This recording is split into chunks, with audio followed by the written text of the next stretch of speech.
server. Connecting. And we are a go! Just in time. Hello. Hello, hello! Hello. Hello. Right. How do all? Not too bad, mate. Yourself? Well, you know, the heat's not too bad in this house yet, so wearing my Starfleet uniform isn't going to make me perspire to the point of falling unconscious, so I should be good. But an admiral's got to look the part. Terribly British thing, isn't it? Like those nutters in like the Victorian era when they were in, even when they were in South Africa, they still had to wear the black coattails and the top hats. Nutters.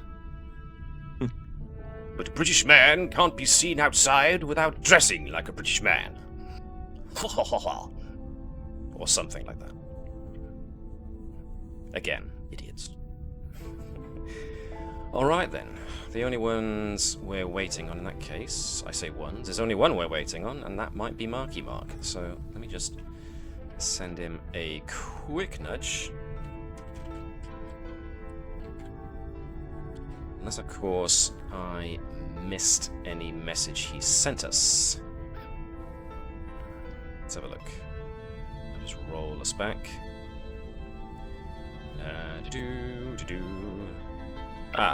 Download Festival. Okay, so he's not going to be with us tonight.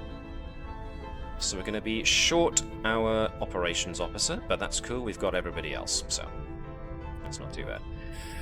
Alright then. Is everybody logged in yet to... I think this is... Yeah. Dave, Chris, and Connie. No, Connie's not logged in yet. Or are you? Or am I just not seeing you? There you are! Boop! Coming now. Coming in now. Awesome sauce. Just give it a little bit of time for everybody to connect. Live long and prosper to you, suitable substrate. Thanks for tuning in again. Nice to see you again, even if it's just in textual format. Couple of announcements to make before we begin today, but let's make sure everybody's in first. Cool.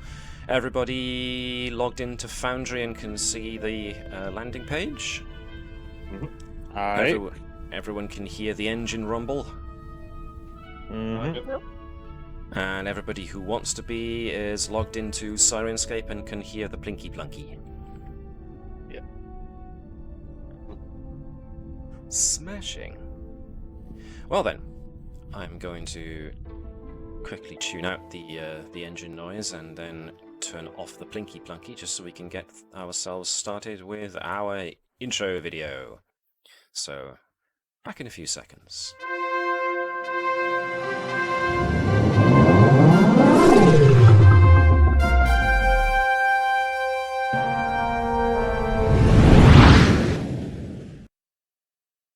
As usual, a big thanks to Mr. Kevin MacLeod, who lets folks like us use his music, as long as we accredit it. So thank you very much, Kevin. So let's put things back on as they were. Sirenscape and engine rumble. Welcome back to the USS Combs, everybody. And with me, of course, are most of my intrepid crew. Intrepid. Get it? Because it's an intrepid ship. Okay, I'll be quiet. Which will make this stream extremely short. So thanks for tuning in. Have a good week, everybody. We'll see you next time. No, anyway. Yes, well, my players are already aware of it, but our esteemed first officer, who plays Commander Baruva, Obadiah, he has decided to leave us, so it was great to have him around while we did, but, you know, sometimes things happen and players leave. Nothing that anybody did, except that this wasn't what Obi was looking for, and that's fine. At least we tried it long enough to see if we liked it. So the part of Commander Baruva will be farmed out as a supporting character for the rest of this episode.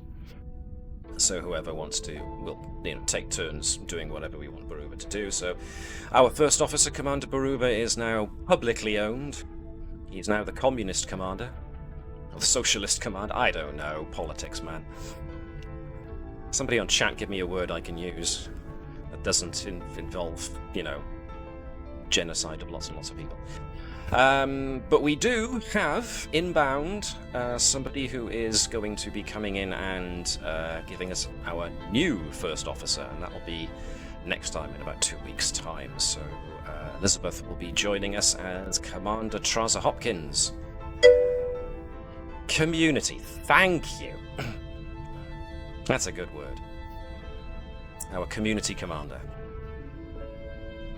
Which sounds almost like a... I don't know, what does it sound like? Community care officer or whatever silliness they do these days. But yes, so we have said goodbye to Obi, but we'll be saying hello to Elizabeth in 2 weeks' time, so that'll be very cool.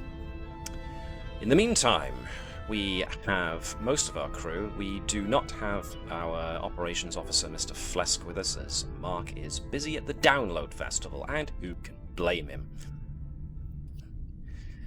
So, the rest will be, again, Pleasc will become a supporting character for today, and folks can take turns deciding what they want to do. So, summary time.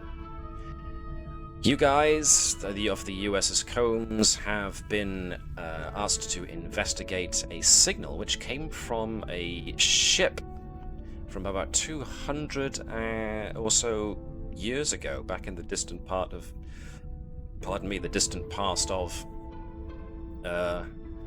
what was loosely the Federation at the time.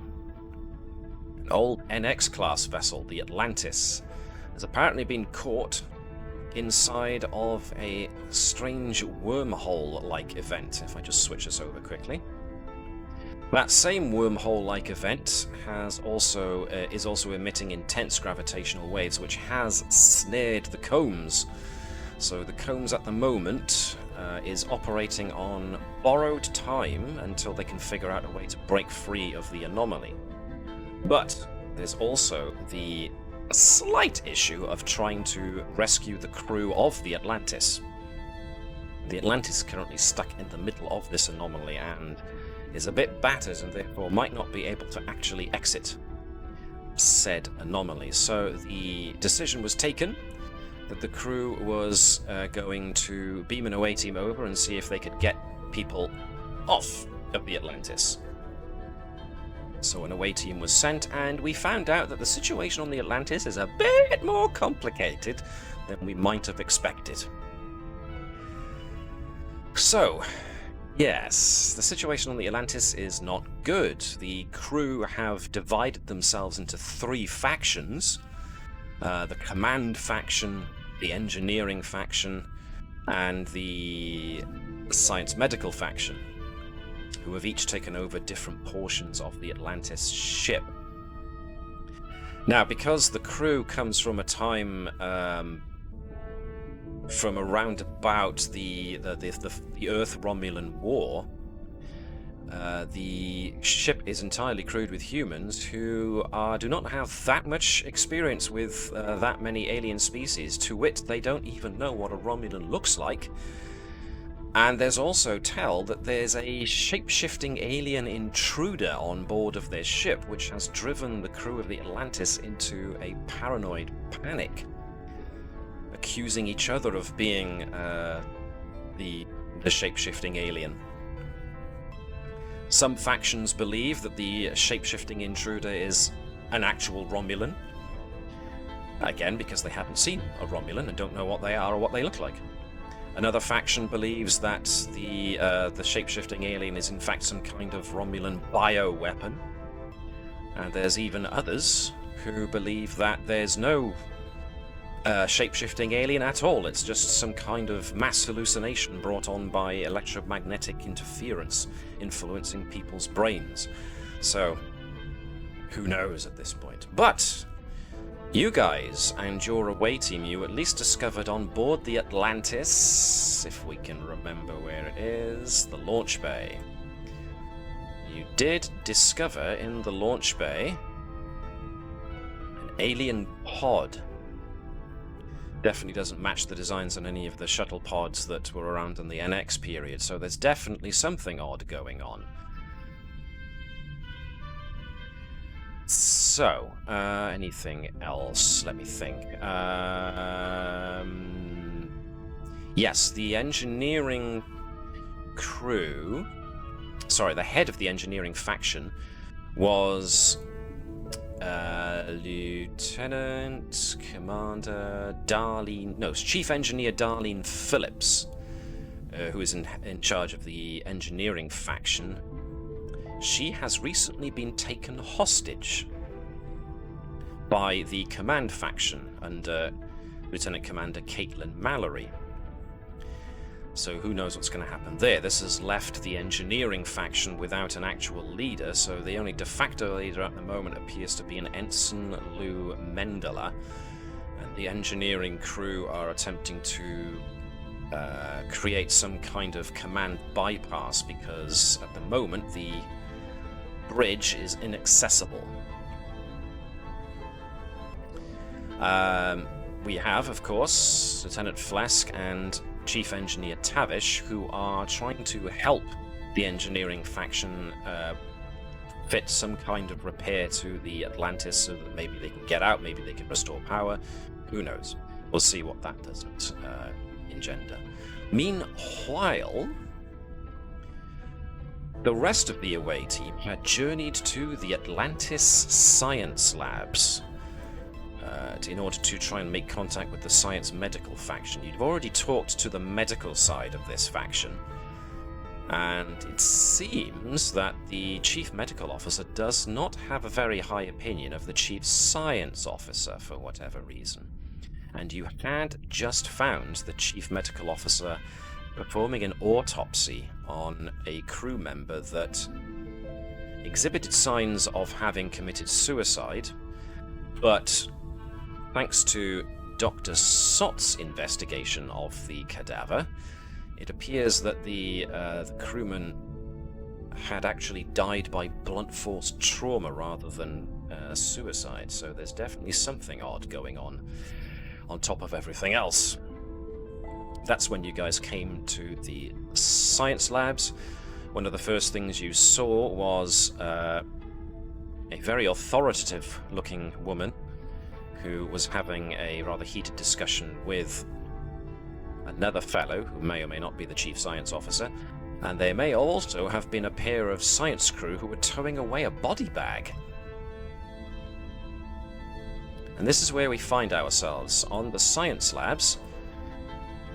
The away team, the other half of the away team, consisting of Commander Baruva, Dr. Sott, Lieutenant Gerkow, and Lieutenant Garo, had just entered into this part of the science labs to find this fellow opening up a body bag with a crew member of the Atlantis inside of the body bag. And that crew member was still alive. So, let's change the ambience here and unpause the game. So you entered into the science laboratory to find this man with the what was it? The blue shoulder stripes indicating a member of the science department, having the body bag open before him, and the body inside of the body bag is very much a living crewman who's had his wrists and his ankles bound and silver tape strapped across his mouth. He has a wide-eyed look of panic, and the science officer appears to be holding what looks like a scalpel. But you've just interrupted him as you've just entered into the science labs. Who are you? What are you doing in here? He says.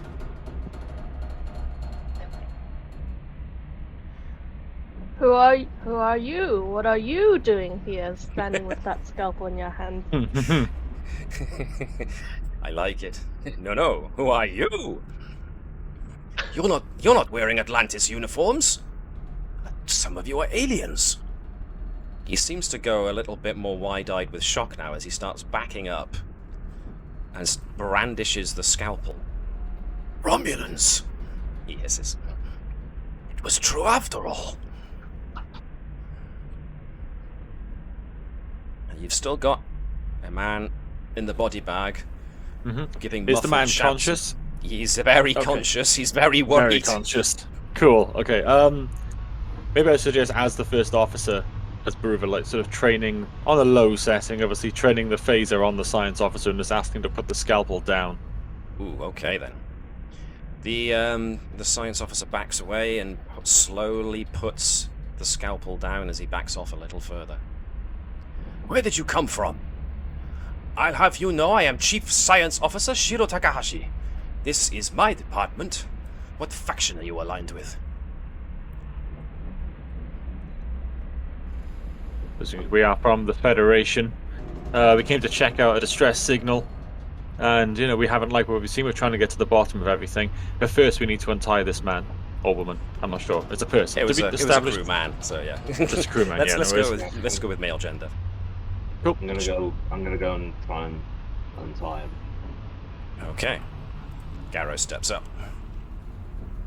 And yes, the Chief Science Officer Shiro Takahashi does not appear to want to stop you, Lieutenant Garo, and so the poor crewman. Let's see, who can I grab? Let's assume it's somebody from... Yeah, let's go with this. So let's replace body bag with... So yes, the crewman very, very eagerly gets himself out of the help. Lets Garo help him out of the body bag and starts to rip at the tape binding him.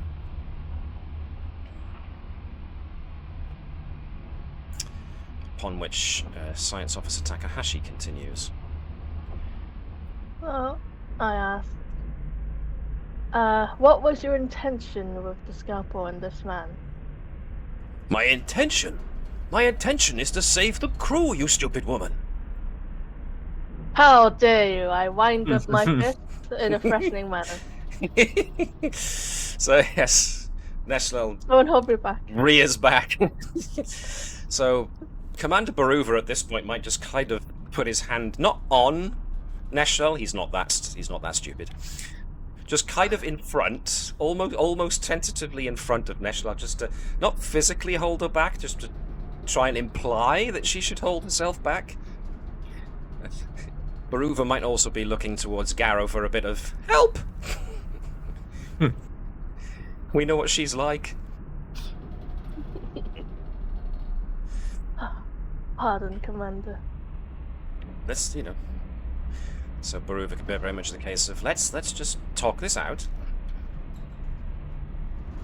Well, let's see what I think I assume by now we got him free. So let's see what the crewman has to say. Let's call him Engineering Crewman Andrews.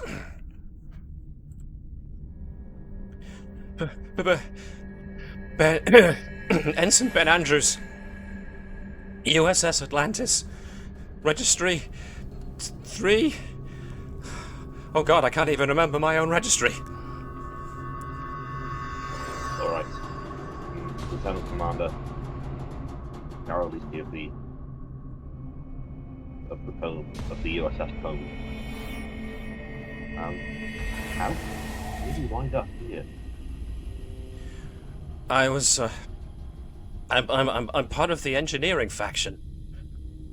There was I was just on my way to the I was just on my way back after having negotiated some reserve power with one of the other factions, and then all of a sudden I heard someone come up behind me, and I remember a pain in the back of my head, and the next thing I know I'm in a body bag. I think as Dr. Sott, I should probably examine him, shouldn't I? Because he's sustained some kind of head trauma. Yes. Give him an up and down with the wibbly wobbly. The wibbly wobbly, I like it. Yes, so there is indeed the tricorder. Yeah, so he sustained a blow to the head, not enough to be life-threatening, but enough to obviously render somebody unconscious. So that seems to corroborate his story. Cool. I think we need to question the science officer, don't we? He was gonna cut me open, says Andrews.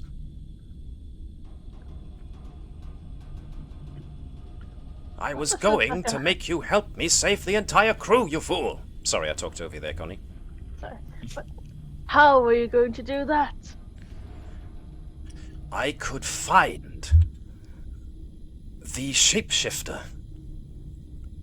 I just needed a bit more time and a few more samples, and then I could find a way of detecting the intruder life form. And I'm close, I just needed a few more samples. Samples of what? Blood? Genetic samples, of course. How do you expect me to find somebody who can alter their shape to be anyone? I need to cut people open for that. I needed a broad baseline for my data. Just cutting open cadavers wasn't enough. Oh, he kind of slaps his hand over his mouth at that admission. The involuntary admission. Yeah. It's no matter. I am Chief Science Officer and Chief of this department and this faction. So, I suggest you go on back to whichever faction you started out of and explain to them that I have found the answer, and it will be revealed shortly.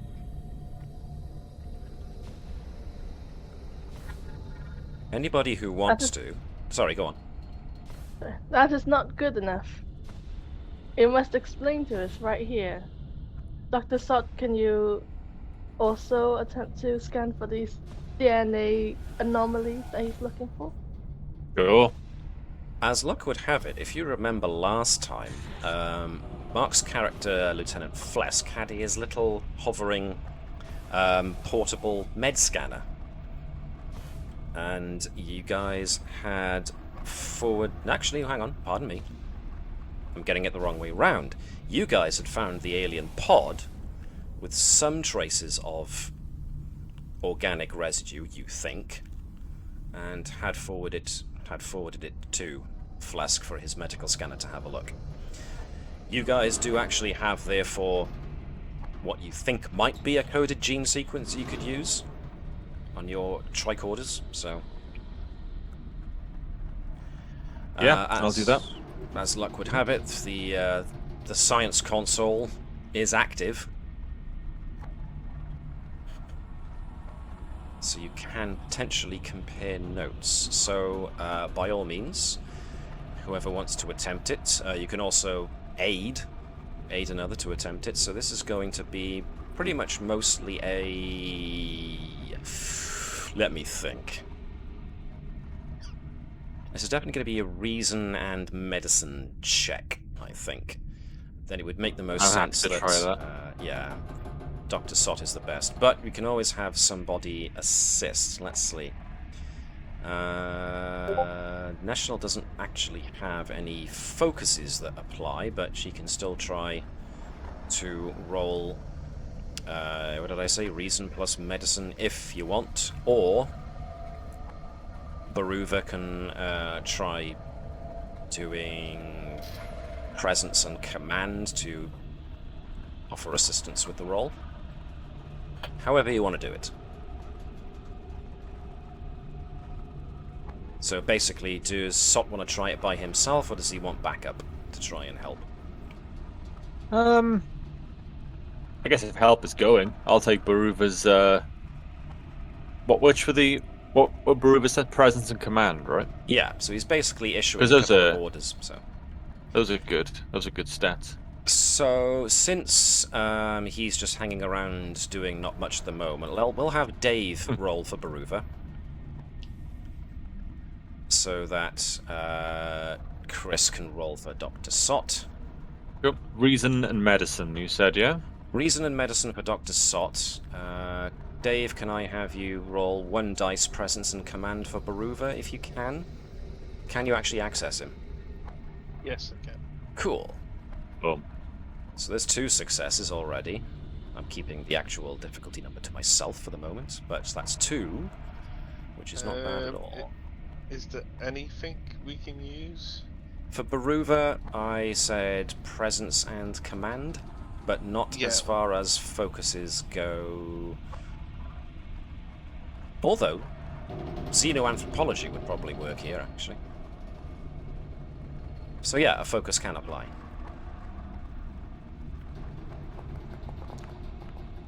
Oh God, Booyah, good lordy. Many successes. Okay. Having looked at the data that Chief Science Officer Takahashi has assembled,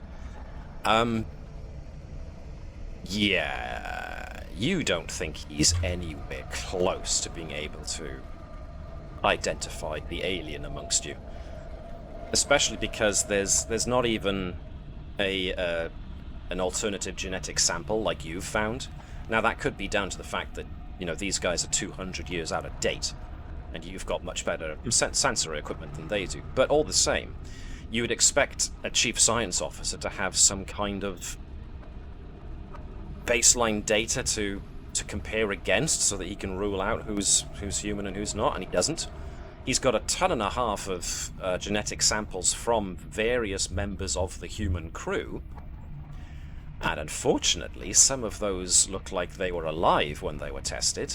There are a good many dead samples, or samples taken from dead crew members, but there are an unfortunately worrying number of samples that appear to have been taken from living crew members too. But none of this data suggests that this guy is any closer to being able to create a means of detecting an alien amongst you, a shape-shifting alien amongst the crew. So he's basically lying. Or incompetent. He does seem to be sweating a lot now that he's watching you guys look at his data, and I am going to ask for Neshlel and Garo as our 2 most martial characters here. I'm going to ask you to both give me insight and security. Both of you rolling 2 dice each just to see who picks up on what. Okay, I don't need to use focus or determination. Let's see, focus. You could technically use survival as a focus, and Neshlel. Double. I was going to go with that, but you're not exactly gambling. I'm trying to see if you notice something about this guy, so I'll let you use statistical probability. I'm As you- immensely suspicious of this man. Insight, security. I should probably mention that I do relay my findings to the science officer. Okay. 2 successes from Garo, no successes from Neshlel. Okay, so Neshlel is busy looking at the data that's being collated, which makes sense. She's the chief science officer. You know, she wants to see what the other chief science officer is getting up to. And it's quite frankly a little disturbing. Garo, not being as scientifically minded, but being a lot more aware of people because he's the chief security officer, he does notice that Shiro Takahashi is his eyes are flitting from all of you guys to the scalpel to the door. And with 2 successes, you think he might be thinking about making a run for it. Going somewhere? He kind of starts when he notices you notice. Look, this is crucial that I get my findings out immediately. The welfare of the crew depends on it. Please, if you want to claim the success as your own, that's fine. I am more than willing to allow you to take the credit.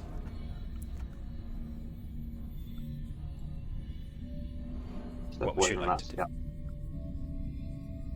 Go on, sorry, I talked over you there. Yeah.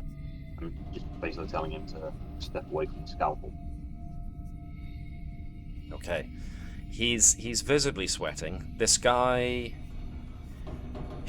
You get the feeling that he's basically...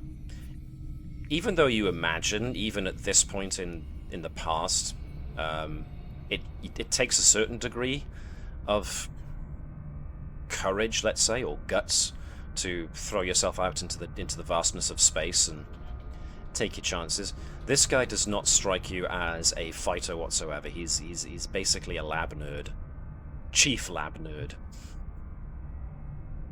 But he's extraordinarily nervous. So, whilst you're debating that, I'm going to take us very quickly back to the command center, where we have Tavish and Pleasc, who are just finishing up with aiding Mendela and the engineering group with their modifications to the command center. You think you're getting a handle on it. You're pretty sure that what you've done will help them transfer command and control of the ship to this room when it's finally finished. But it's around about that juncture that what's the word I'm looking for? Oh, that was it. Bosun's whistle. Kind of sounds out over the intership intercom.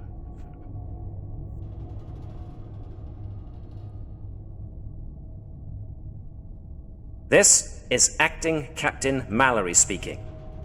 As you may know, we now have Chief Engineer Phillips in our custody.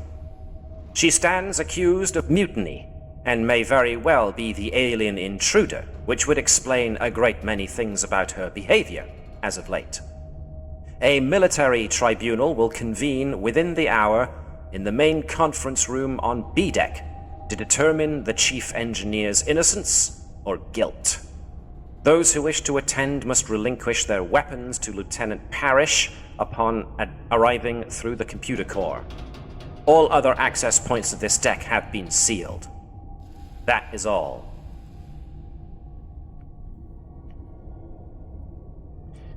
At which point, one of the security teams on the engineering faction comes running through into the command center. Mendela, what are we gonna do, man? We can't...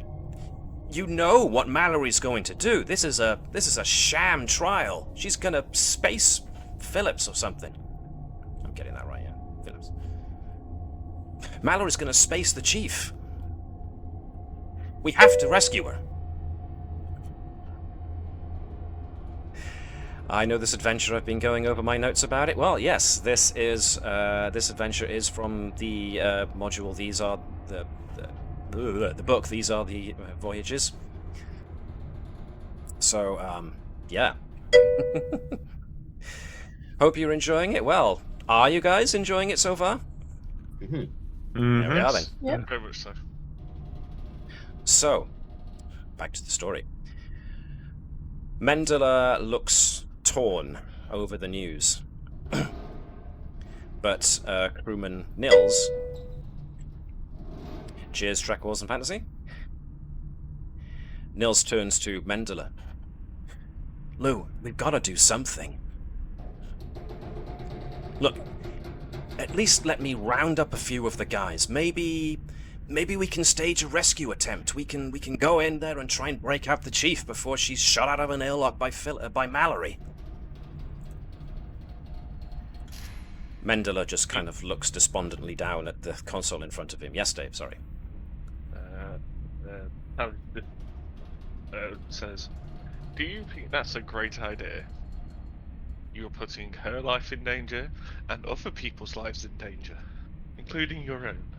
Now, I get it that you want your chief engineer back, but maybe making sure that this, I don't know, some command idiot who's on some kind of stupid power trip can't have access to, being able to space people. We are engineers. Think of this from an engineering standpoint instead of a security standpoint. Nils turns to Mendela. We could shut off life support. That would kill the chief, you idiot, says Mendela. Look, I have to finalize what's going on here. If you think that you have maybe a way, and he's looking at Tavish and Pleasc at this point, if you think you have a way, maybe with your superior technology or something, to stop Mallory from summarily judging Chief Phillips, then feel free.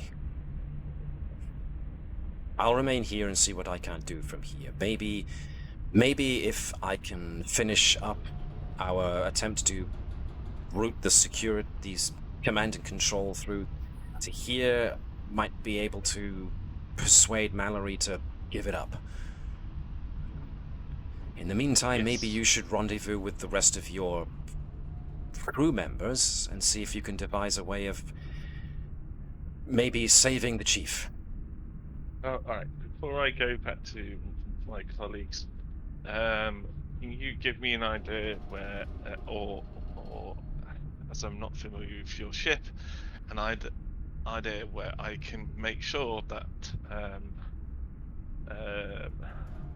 this Mallory, or whatever his name is, doesn't space your chief.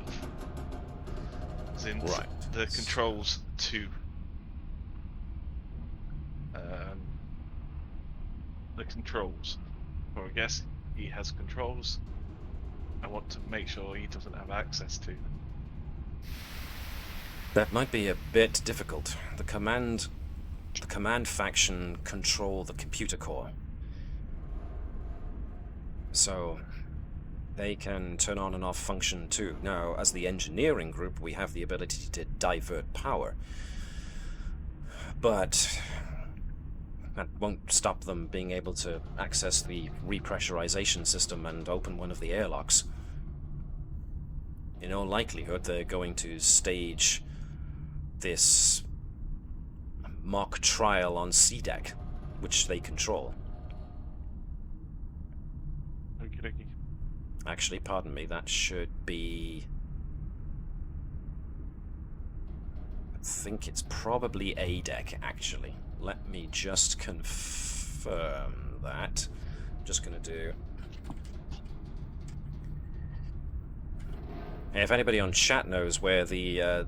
let me start again. If anybody on chat remembers where the conference room was on Star Trek Enterprise, or anybody here amongst my players remembers it, then let's see who gets there first. Yes. Conference room in Star Trek Enterprise. Did they even have one? It was like this where they took their meals as well. Captain's No, that was quarters. that was the mess. Oh no, it was at the back of the bridge, wasn't it? If I recall correctly. Conference room. Yeah, I need to check my notes too.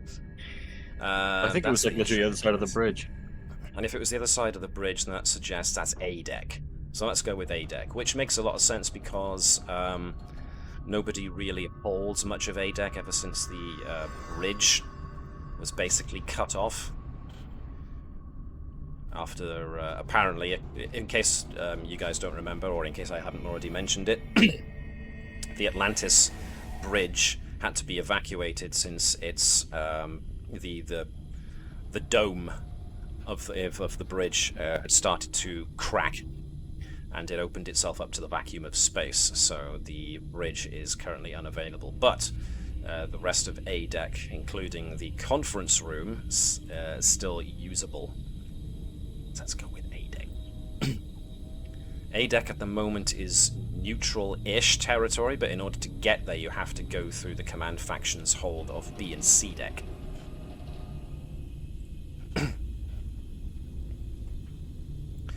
So, basically, do Pleasc and Tavish now want to rendezvous with the rest of the away team?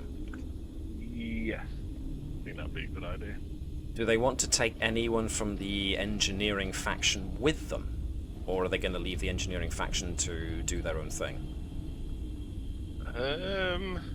Probably taking one of the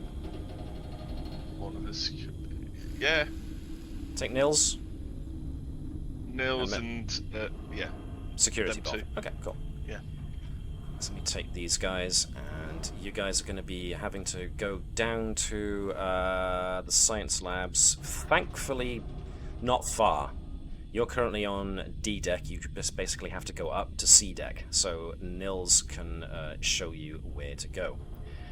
So, I am assuming Tavish and Pleasc are coming ahead to the rest of the away team, telling them that they are on their way, and we'll be rendezvousing with them shortly. So, the science group... Actually, you're not in the science labs yet. Let me activate this map. Here we go. Ba-doop, ba-doop, ba-doop. So you guys in the science labs, you heard this declaration as well. It went out to the entire ship, so you heard Commander Mallory state her intention to put Chief Engineer Phillips on trial. When this declaration happened by Mallory, Takahashi grew even more jittery. I'm needed for this. I'm going to be called to give evidence. All you have is B deck? Okay. Let's assume it was A deck then, shall we? It's not like Trek hasn't made its own continuity errors. I mean, how many decks did the Enterprise E have? Didn't it fluctuate? I think Enterprise E had so many decks in First Contact, and then by Insurrection, it had a couple more, strangely added. Yeah, Discovery had a whole like cyberpunk city in its elevator shafts, so you know. Yeah. So, who knows? Maybe I suggest we all go together. Anyway, we take this shifty man with us. Yep. Seeing as he wants to go anyway, maybe he can get us all through. Yeah, keep him up front where we can see him. Okay, cool. He kind of produces a device. He makes sure he's got a device which looks like a very boxy and early-ish version of what a tricorder would eventually become. If you remember, if anybody... Well, if... Those of you who have seen the original series Trek, their tricorders were these massive boxy things you had to hold in two hands and had a little antenna that you drew from the top of it, so we're talking one of those things. Nice big chunky retro tech. I say retro tech. retro Trek tech. Wow. Try saying that 5 times fast. I'm not going to. But someone out there, feel free to type it really fast. I don't know. See how many typing errors you get. Anyways, yes. So Takahashi comes forward with this big, bulky early tricorder. Right. Okay. I am ready to present my evidence. Crewman Andrews kind of leans to Gerkow and Garo and goes, you're not really going to let this guy testify, are you? He was going to cut me open. If your trial is Go on, sorry. just as it should be, then we will also testify. Oh yes, somebody knows the law. I almost forgot. A Tellarite law student. So it's around about this time that engineering crewman Nils guides Tavish and Pleasc to the science labs. So you guys arrive about nowish. Nils steps to one side to allow Tavish and Pleasc to enter so that they can meet up with their fellows, but they'll just kind of hover around in the background. Hey, people. So we're gonna rescue Chief Phillips, right? I mean, Phillips is a scary, scary woman, and she's shut off life support to areas she thought the alien might have been in before now, but we're not gonna let Mallory space her, right?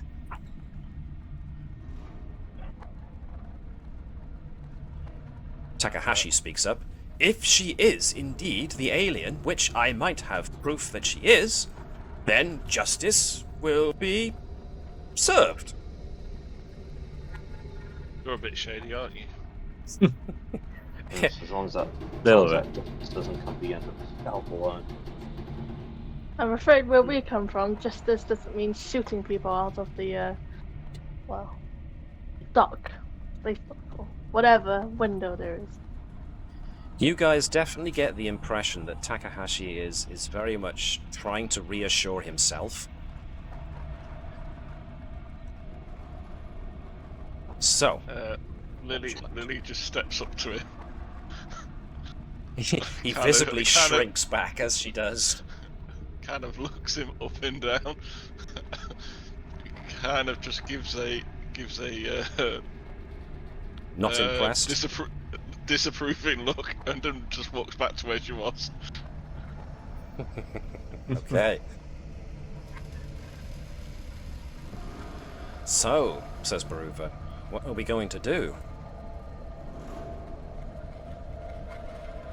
You don't know Let's how go, long right? you've got before you have to, go. So you're going to go to the conference room. Okay, cool. Mm-hmm. Just to give you an update on what we're doing.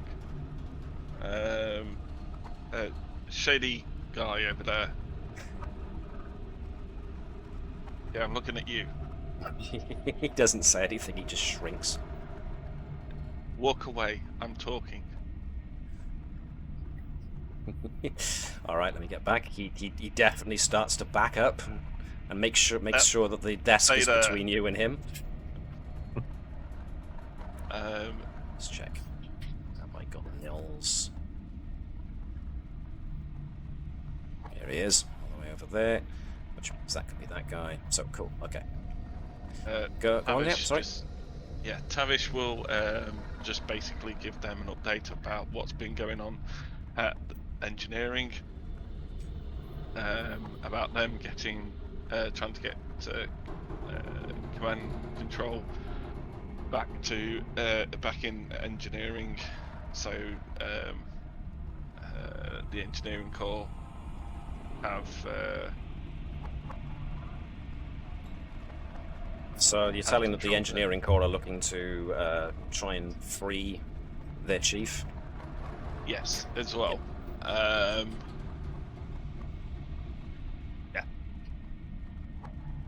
Just Alright to give then. everybody an update. Okay, cool. Cool.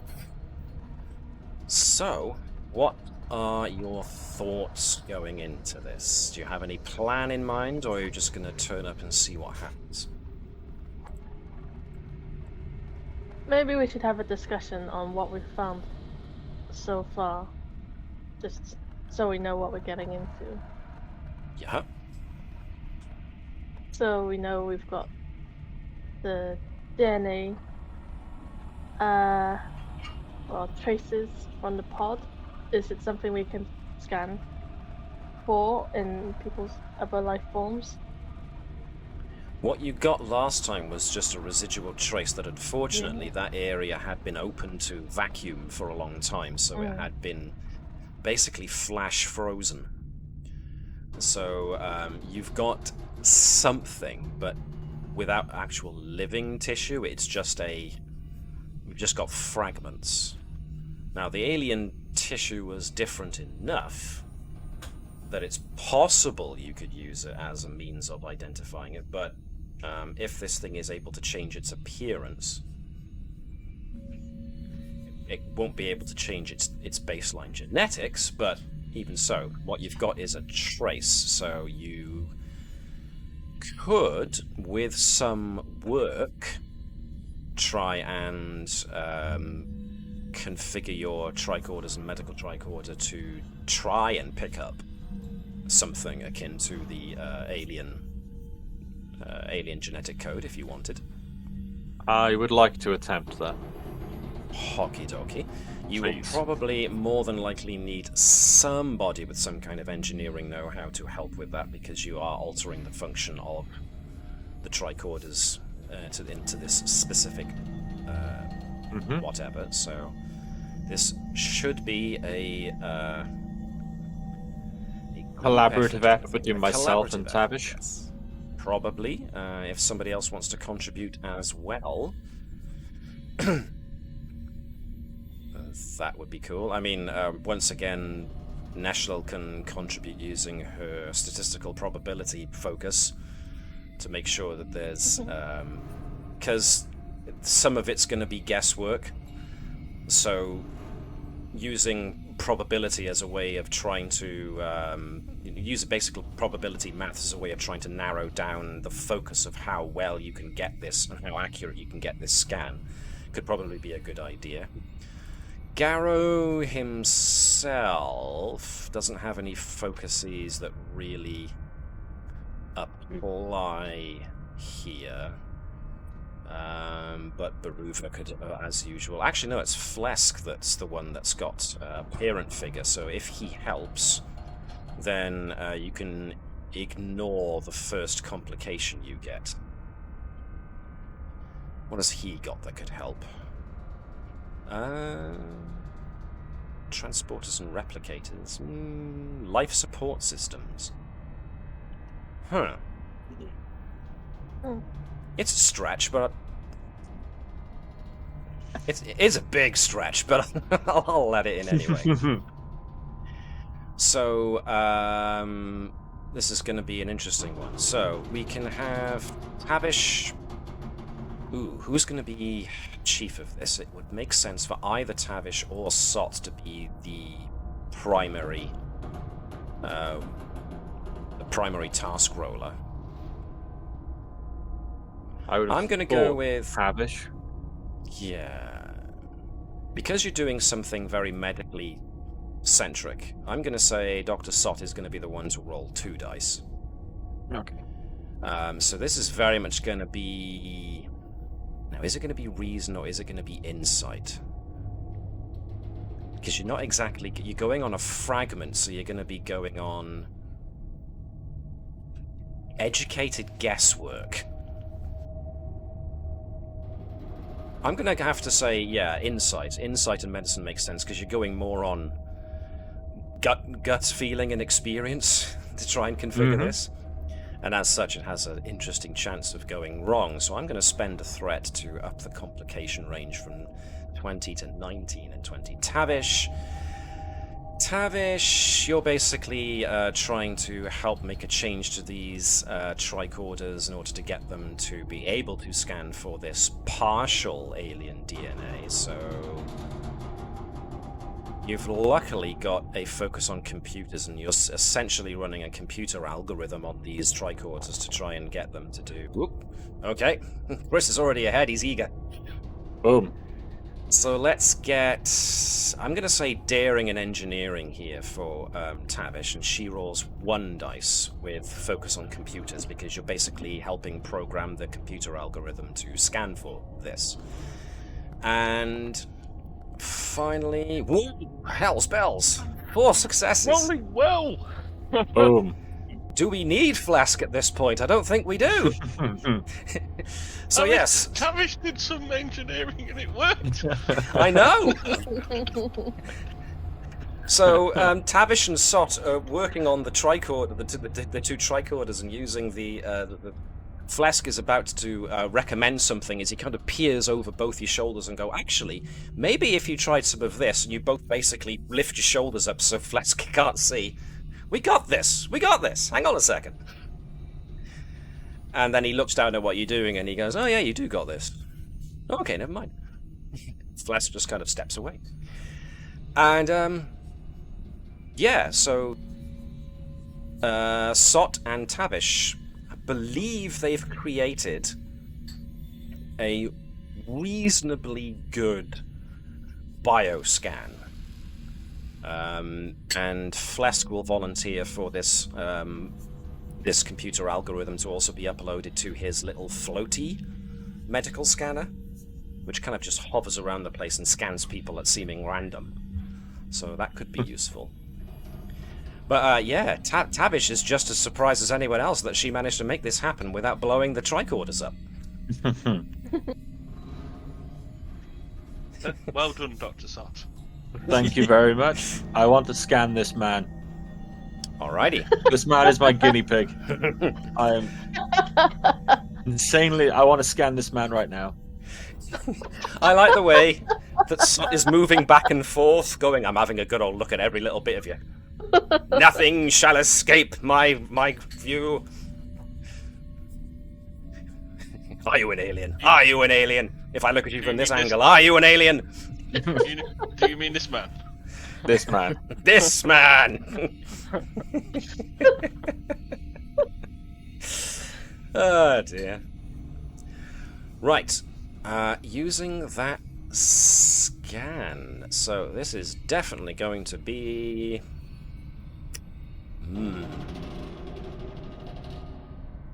This is going to be control and medicine. Check from the medical tricorder. Let's see if you got it right. Control, medicine. I'm not going to say what the difficulty is, to keep it as a surprise. Wow! Like I said, I want to scan this man. You really did want to scan this man. This man is getting scanned. You gave him a thorough scan. You scanned him so well that the word scan is now probably imprinted onto his DNA helix. I forget what the protein numbers are. Is it AB? SCAN. SCAN, that was it. It's now SCAN now. You've changed his entire genetic makeup. No. Yes, so you run this. You run your new tricorder algorithm over bioscan over the science officer Takahashi, and you get the reading of baseline human. There are no anomalies that you detect. Disappointed. Dr. Sott visibly deflates. Oh. So these guys at the back, crewman Andrews, crewman Nils, and the security guy who shall not be named, so you don't get too attached to him. Wink, wink. So, what is? We think he's the alien? What's going on here? No, he's a very, very weird man. But he's Hey! Says Takahashi. I'll scan you again. Don't think I won't. He just puts his hands up. You see that it's that little sort of like floating thing, like scanning these fellas as well. More than likely, because that's what okay. That's what Mark They're said. all passing the little thing. It just kind of floats over everybody, gives them the wave of a scanning wedge. So everyone in this room is who they appear to be. Like we have to be, have to be doubly sure with this man. But... Everyone keeps coming back to giving him another scan, just in case it's changed within the last couple of seconds. How about now? I think at this point then we're probably best off. We should perhaps attend the conference if we now have a way of like scan busting. Because if there is some sort of like some imposter, some changeling, some charlatan, then sure they're going to be there. Scan buster, I like it. All right then. The conference room.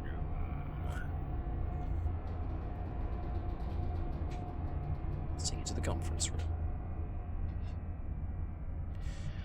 So, as you start getting closer to B deck, or was it A deck?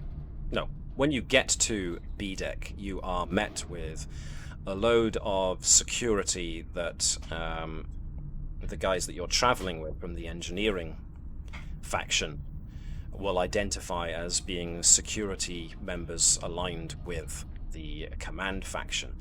And as you get closer, Nils and Andrews notify you that this door here is the one that leads to the conference room. But they also point out that this fellow here on the door is Lieutenant Ed Parrish, which was the name mentioned that everybody should hand their weapons over to. Parrish himself doesn't look... Pardon me, sorry. Parrish himself doesn't appear pleased at the predicament. He's standing to attention, and he's taking people's weapons as they approach the doors. He himself is still armed, but he doesn't exactly seem enthusiastic about the job he's been given. So, so as you guys close in, Parrish just kind of takes a step forward. All weapons to be handed over immediately, please. And he, as he says so, he kind of has a frown on his face as he looks down at the tools holstered on your belts, and of course he's seeing 24th century phasers and tricorders and whatnot, and he seems a little bit uncertain. Weapons? He asks.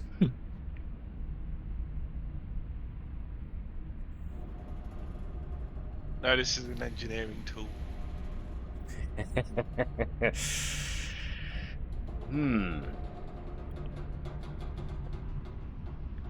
Now, are you...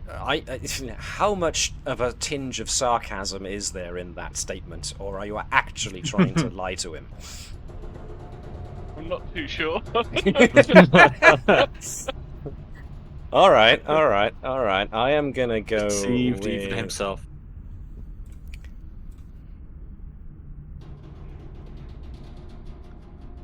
I'm gonna go with this for the minute.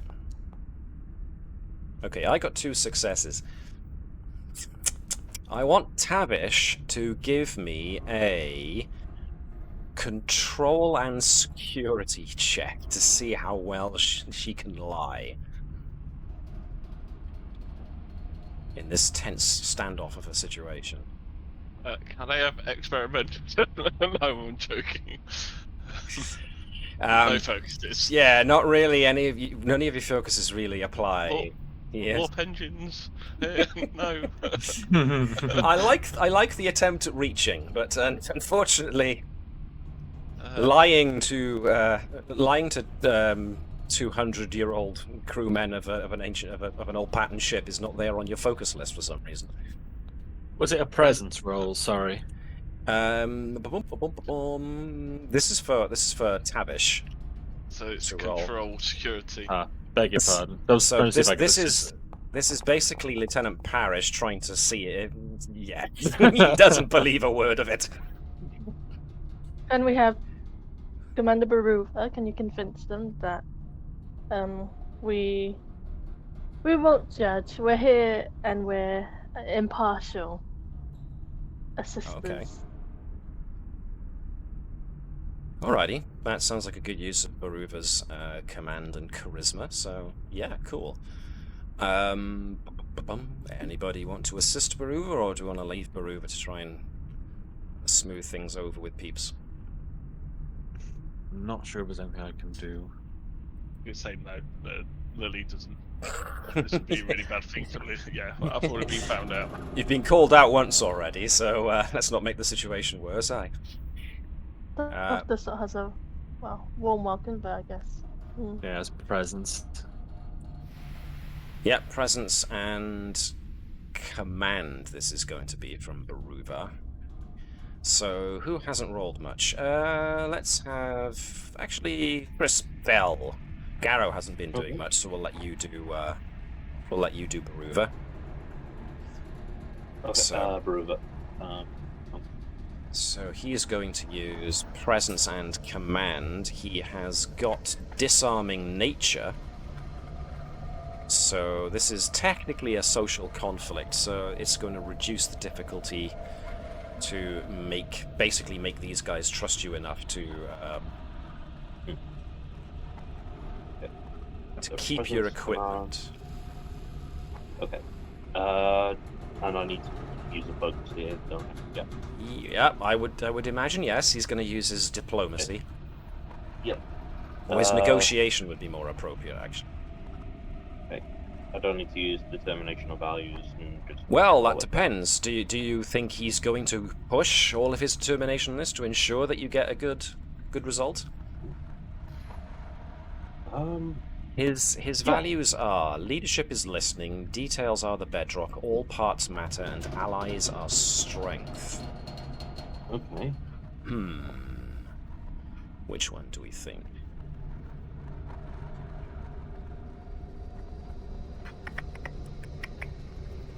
We're all trying to be friends here, so allies or strength would be a good value to use in this regard, I think. If you want Baruva to use his determination. I think I definitely will. So I'll take one of the determination. Cool. Off. Do you also want to use any momentum to buy extra dice? I'm gonna go with this.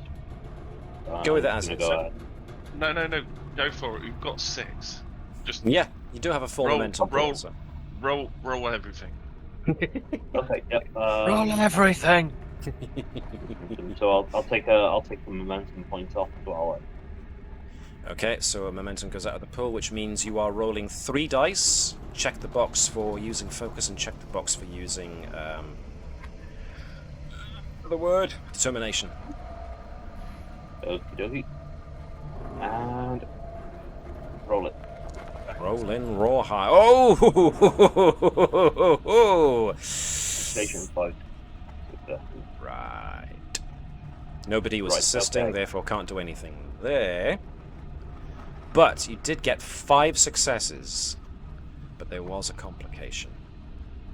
Okay. Yeah, that's the bit I'm worried about. Alright.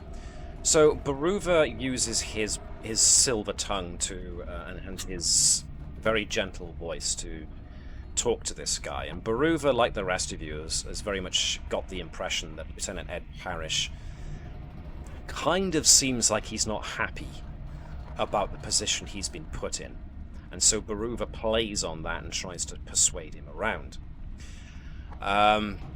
So Parrish kind of nods. Alright, you can take your equipment. But, and he puts his hand on Baruva just as Baruva's about to move through.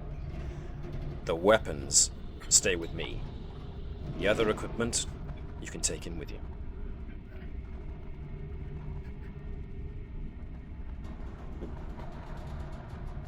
So, you're not getting in unless you hand over your phasers to Lieutenant Ed Parrish. Do you comply? Yes or no? Guess it's the other. Personally, I think, yes, we're not here on a mission of violence. We just want to, help you, help the ship. Okay. What do you lads say? Are the rest of you going to give up your weapons, your phasers? Yeah. Okay. All right then. So, keep your phasers in your inventories. We're going to assume that they've been handed over to Lieutenant Parrish here, who just looks at them like, "What the hell is this?" Because obviously these guys have all got phase pistols holstered, and these things are proper pistols. They got the emitter and they got a handle and they got a trigger. They look like proper guns, whereas you've just handed him a load of these interesting curve-handled dolphin-shaped little things, and he's looking at it like, what the hell is... Where's the trigger? How'd you even fire this thing? So, while he's there just holding on to these devices, looking like he's just been handed something weird, he steps back and allows you guys to enter into the conference room. So there's no hiss of hydraulics. This thing is an old-fashioned door. You have to crank a handle and pull the thing open, but you are now allowed entrance into the conference area. You find that it's pretty chocker. Obviously, Takahashi came in after you guys, because he was at the back of your group, being dragged along. As soon as he is allowed in, he kind of sequesters himself amongst some of these science guys, but he also is sharing a good many sideways glances with this woman here, who is the one standing with her arms behind her back, her shoulders squared. This woman can only be First Officer Mallory. She definitely has that very commanding presence to her. You recognize some of the engineering faction guys dotted around. Nils takes his place with the rest of his engineering group, and Chief Medical Officer Alejandro Martinez and some of his medical team are also here. Martinez is still... He's giving Takahashi the shifty eyes, but when he sees you guys enter as well, he's interested. He's still giving Takahashi the shifty eyes, but he's very much now interested in what's going on. So, Crewman Andrews runs back to his engineering mates, and looks like he's swapping stories about how he was almost dissected by Shiro Takahashi. So let's get those of you who are loitering at the back. Hoop. As soon as you guys walk in, Mallory kind of regards you all with really heavily creased brow. And as soon as you guys make to come in, she kind of interposes herself between you guys and the rest of the room. I don't recognize you. You're not part of my crew. Where did you come from?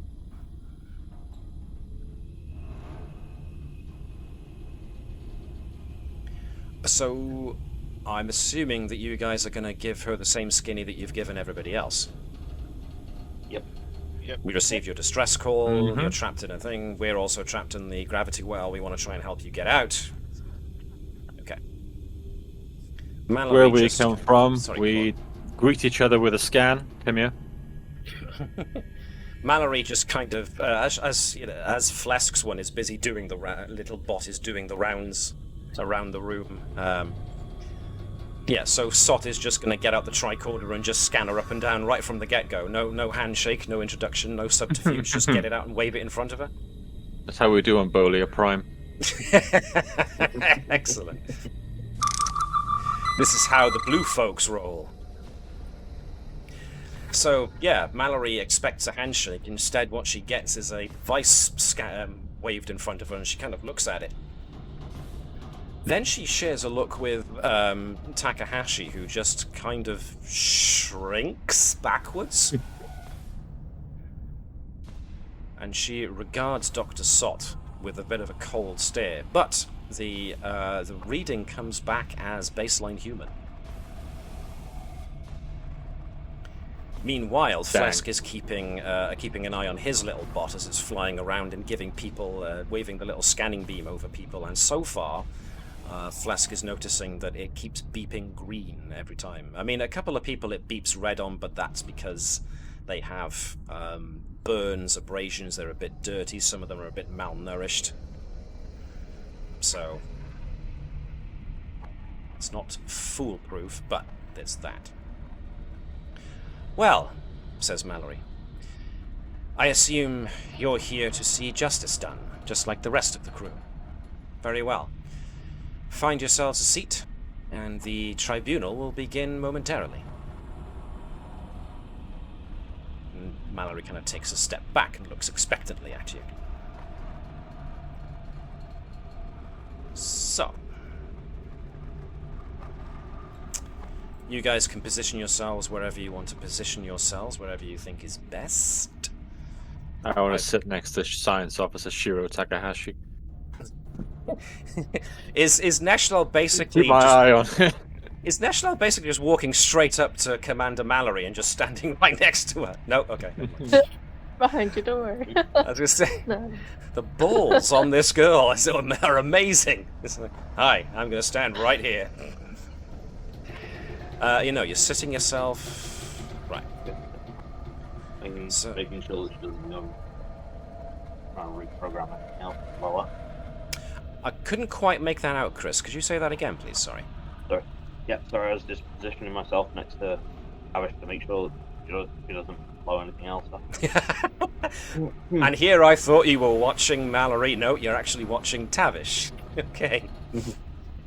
Is Tavish positioning herself next to Commander Mallory for any particular reason, or...? Because I haven't decided where I'm going yet. Okay, sorry. that's fine. That's fine. So, I mean, it'd be a great like power move here. But I don't want to.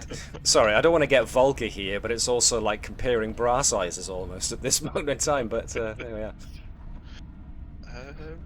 Not in Star Trek. I'm going to take a seat here because, Okay, cool. you know, in the head of the table. Head of the table. Oh, actually, no. I'm gonna sit here.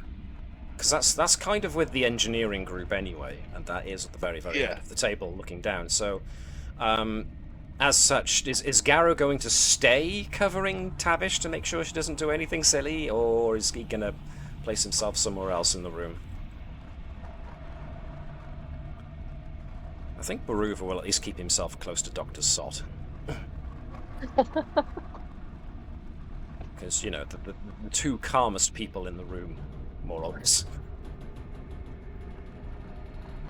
Whereas Pleasc is keeping himself close to Chief Officer Martinez. Medical Officer Martinez. Okay, so... Mallory kind of calls everybody to attention, and she gives a nod to one of the security staff, who then leaves the room. And then... give me a moment. How do I do this again? Oh, yeah. Cool. A group of individuals come walking in to the conference room, one of whom is bound in makeshift shackles, looks a bit beat up, and she is kind of sat down in the chair at the head. Let me just make some room here. And these command crew just kind of put themselves at the door. And with everybody gathered in here, those of you down at the engineering end of the conference room, you can hear the mutters and whispers. You know, this is Chief Engineer Phillips. The chief looks like she's been roughed up a bit, but she still looks as defiant as ever. Tavish goes, don't worry. So you guys have got a plan, right? Says Andrews. Or Nils, I should say, rather. Yes. Right? Tell me about it. I don't have to do it with a lie. The engineering guys kind of exchange looks like... they don't sound that confident. Either way, Mallory directs everybody's attention.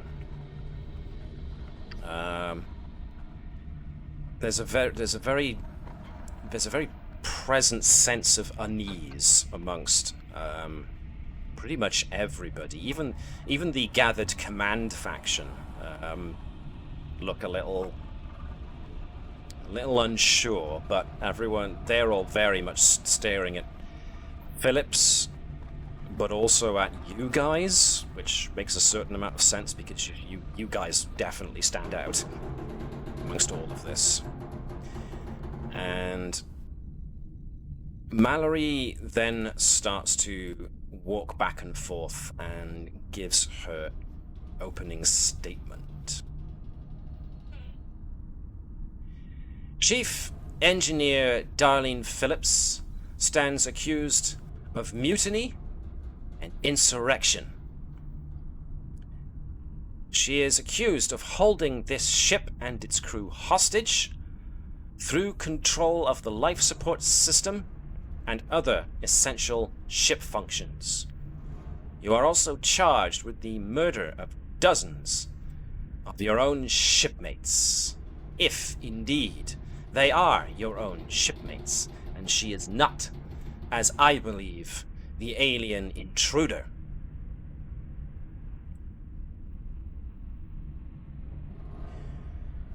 So, as you guys are watching on, Mallory calls her first witness. And this lady steps forth. The witness is apparently a Lieutenant Verga. And Verga speaks about how she narrowly escaped death.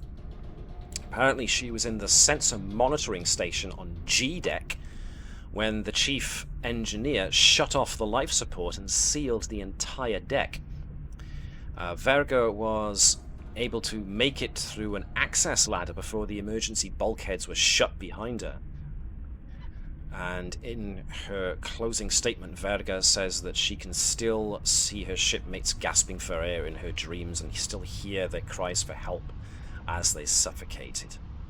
This, of course, as it sends a ripple through the crowd. I mean, the command crew start to exchange muttered words that, this is obvious signs of her guilt. She's willing to sacrifice any member of the crew. Those of you next to the medical guys, Martinez is just kind of keeping stum at this point because, well, he doesn't seem to be disbelieving this evidence, this witness statement. Likewise, the engineering guys are all muttering that, unfortunately, Chief Phillips was known to be pretty ruthless when she even suspected that there was an alien on a certain section of the ship and she had control of the life support systems. So things are not looking good. Phillips herself interrupts at this point. Don't pretend you don't know who the invader was on G-Deck that day. I did what I had to do to protect everyone. I lost 2 of my own crew that day. And it's at this point that the entire room erupts in a combination of jeers and cheers. So the command crew are visibly shouting down the engineering guys as the engineering guys are trying to rally behind their chief. Again, the medical guys, they seem to be trying to stay out of this as best they can at this moment in time, but they're kind of... Chief Medical Officer Martinez is watching all of this going on, and he's got a very worried look on his face. The science team guys over in their little corner, they're just looking to their chief science officer with uncertain looks, and Takahashi is still looking extremely nervous. And his eyes keep shifting to Mallory, who for the moment is just watching everything unfold. So, next up, Mallory at this point, she doesn't actually have a gavel, so to speak, but she has basically got a mug, like a tin cup, and she bashes it on the table in order to call for order. I call my second witness, Chief Science Officer Shiro Takahashi. At which point, so Verga steps back, and Takahashi kind of steps forwards.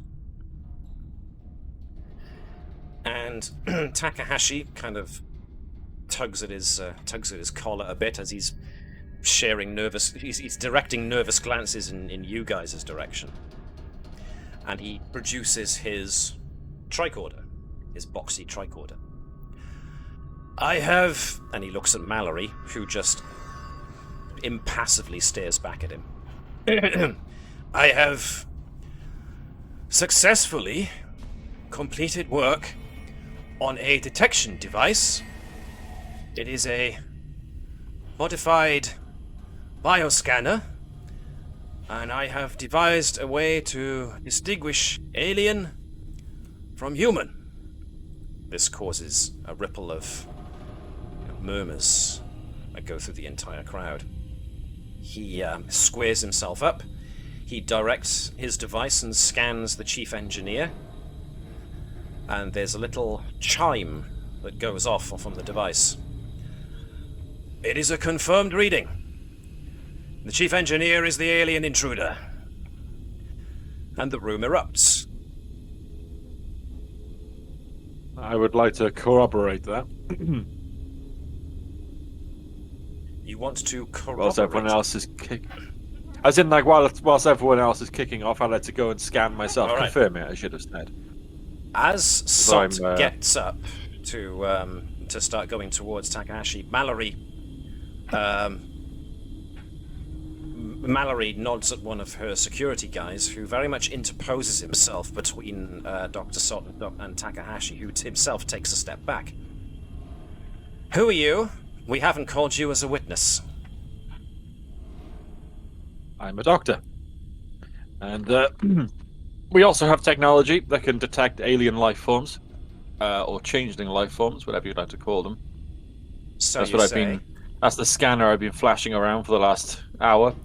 I decided to try it on the engineer as well, just to confirm the chief science officer's testimony. Forgive me for saying so, Doctor. But you are an unknown factor in this. You are not a member of the crew. You are strangers. Not only are you strangers, you are aliens, the likes of which we have not encountered before. Your motivations could be suspect. What assurance do any of us have that you haven't preloaded this device of yours with some means of corroborating whatever it is you're about to corroborate? How do we know that you're not in league with the alien intruder in some fashion? It's at that juncture that a lot of, mostly the command crew, are now eyeing you with, and they're starting to reach for their weapons. How do we know you're not corroborating with the alien? Mallory at that point responds, simple. Chief Takahashi. She nods to him, and Takahashi just kind of presses a few buttons and runs his scanner over the captain. It is confirmed the captain is not an alien. And is But how not do we injured. know? But how do we know that device hasn't been tampered with? I am the chief science officer here on the Atlantis. Yeah, but I'm an engineer. How do I would like to look at your device, please. At which point one of the engineering guys speaks up and says, yeah, we would like to have a look at that too. We're the engineers, we can tell if that thing's functioning properly. One of the command crew at this point also interjects, yeah, and how do we know that by looking at it you won't just sabotage the thing and thereby disprove? If I wanted to sabotage, Go on. I wanted to sabotage something, yeah, it wouldn't be a device. I have more intelligence than most of the people in here. Ooh. There's a strong lot of angry murmurs going up now, and Baruva just kind of starts stroking his brow in consternation.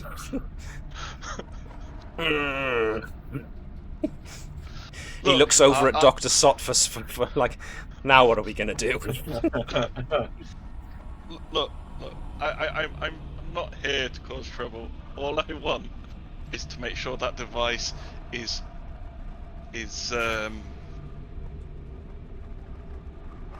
working properly. If it is working properly, I will tell you. I don't really care if this woman lives or dies.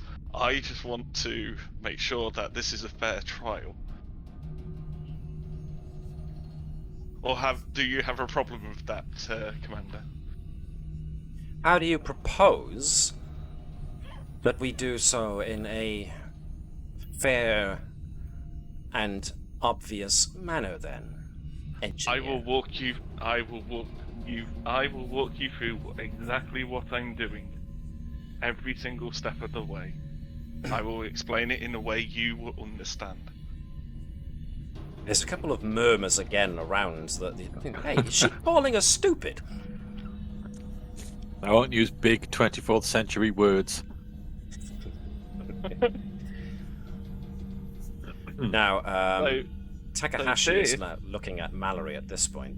Mallory, you can tell she's trying to figure out what to say next. Look, do you want a fair trial or not? This is it.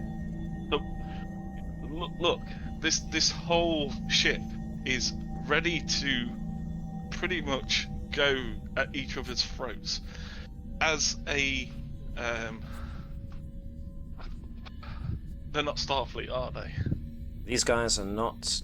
Actually, that's a good question. Did Starfleet even exist at this point? It did, but like, Starfleet is just like sort of like, at this point in time, it's just sort of like, you know, humanity's like exploration / navy. It does predate the Federation by a little bit. That was it. It's not Starfleet in the way we know them. Yeah. As a Starfleet officer, you know, as the Starfleet, I'm quite ashamed to be on this ship at the moment. Oof. Trek Wars and Fantasy says Starfleet did, but part of United Earth. Thank you, yes. For some reason, my brain always gets the two flipped. For some reason, which I can only speculate is just stupidity on my part. For some reason, my brain flips Starfleet and the Federation around in that, and whenever I say it, I always realise I'm wrong. Yeah, Wait. Starfleet's the organization, the Federation is at the political. It was essentially the state. Navy. Spacefaring Navy that was there first. And you'd think that would be logical, and I'd realise that, but for some reason, when I open my mouth, I always say the Federation came first and Starfleet came after. Anyway. So do you agree, Commander, to this? Or do you want this, you know, do you want our help or not? We are here to help. If you have nothing to worry about, then this is fine. We want you to get your ship back. We want this intruder off your ship. Me and my colleagues here are here to help. Okie dokie. So. This is essentially going to break down into a form of social combat now. I don't want to get too formal with it, especially because the rules as written suggest tactics you can take, but essentially, you know, persuasion versus persuasion. So, you guys are making, shall we say, an interesting case, but at least your emphasis on trying to keep this fair and open is a good tactic to take, in my opinion. So what we're going to need is you are still operating in front of essentially a hostile crowd.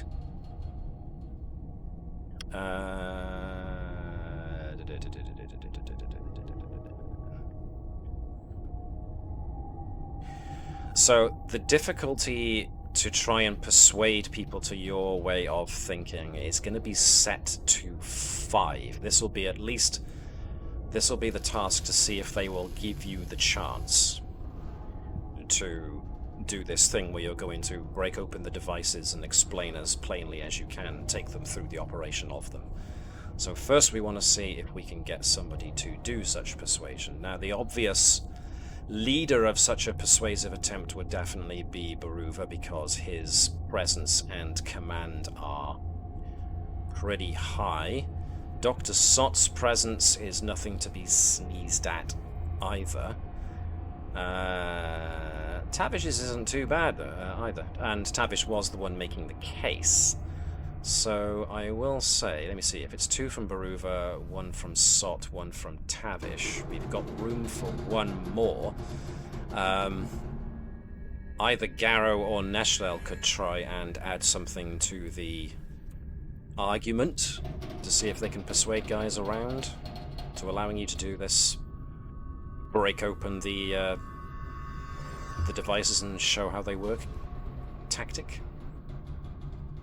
So I don't know if anything suggests itself from either. Pleasc has a negotiation value. Ooh. Or I could use my interstellar law focus. There's that. Should I? It must. That would give us all 5 dice. You're only allowed a maximum of 5 d20s to roll in total. So basically then we'll have Mr. Bell, Chris, if you could be Baruva again. Yep. But don't roll just yet. It'll be Baruva's presence and command. He's using pretty much negotiation here and diplomacy, so either of those will work. If we're using all of you to contribute to this, there won't be any room to spend momentum or spend determination. Just so as you know. So Baruva is going to be using presence and command. Sott, likewise, could be using... I'll let you decide, because part of me wants to say use presence and medicine to explain how the scanning works.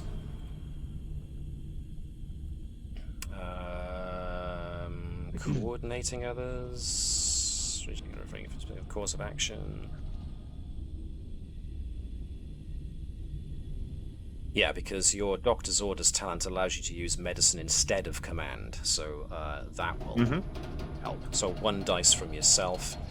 Your focus of basically emergency medicine, I suppose, or composure. So using focus, 1 dice. Yes. So if you could roll 1 dice. Okay, 1 success so far. That's good. Tavish will be trying to present the engineering side of things and be explaining it. So it's going to use Tavish's presence, but presence and engineering. I mean, you did help code the algorithm, so your computer's focus will apply. So roll 1 dice using focus. 4! Excellent, that's 3 successes. Very, very good. Neshlel was going to be approaching it from the law standpoint. So this... Ooh, now...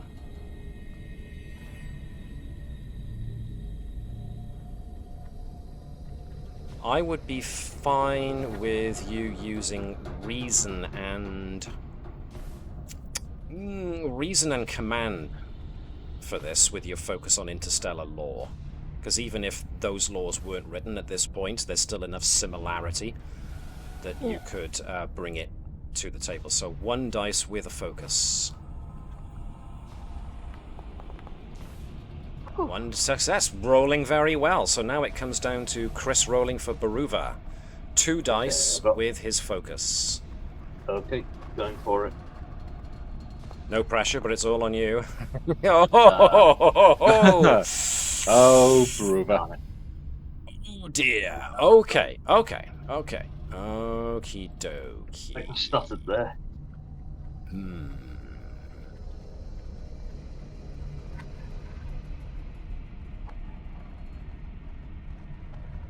Let me have a think a moment. Okay. You guys present your argument in a very logical fashion. You do it without being condescending, which is a bit of a strain for Tavish. But nonetheless, you guys explain as clearly as you possibly can, because these people are, at the very least, you know, these people are essentially astronauts. They're not dumb. These people have gone through training, they have to know how to use the technology of the time, so they have to have a fairly good grasp of engineering, computing, astrophysics. So these aren't dumb people, even though they are from 200 years in the past. So you don't have to couch too much of it in anything that could be construed as condescending.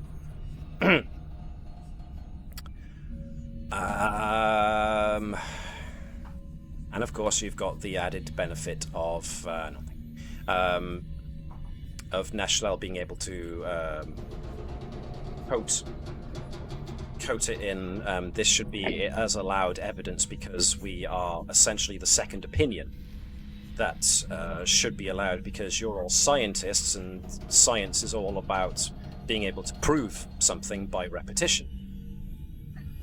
So, if Chief Takahashi's device works as he claims it does, then our device, even though it's made from more advanced technology, should operate along similar lines. So there should be enough similarities between his device, your device, to be able to show that, if it works, it definitely works. If it doesn't, somebody's wrong.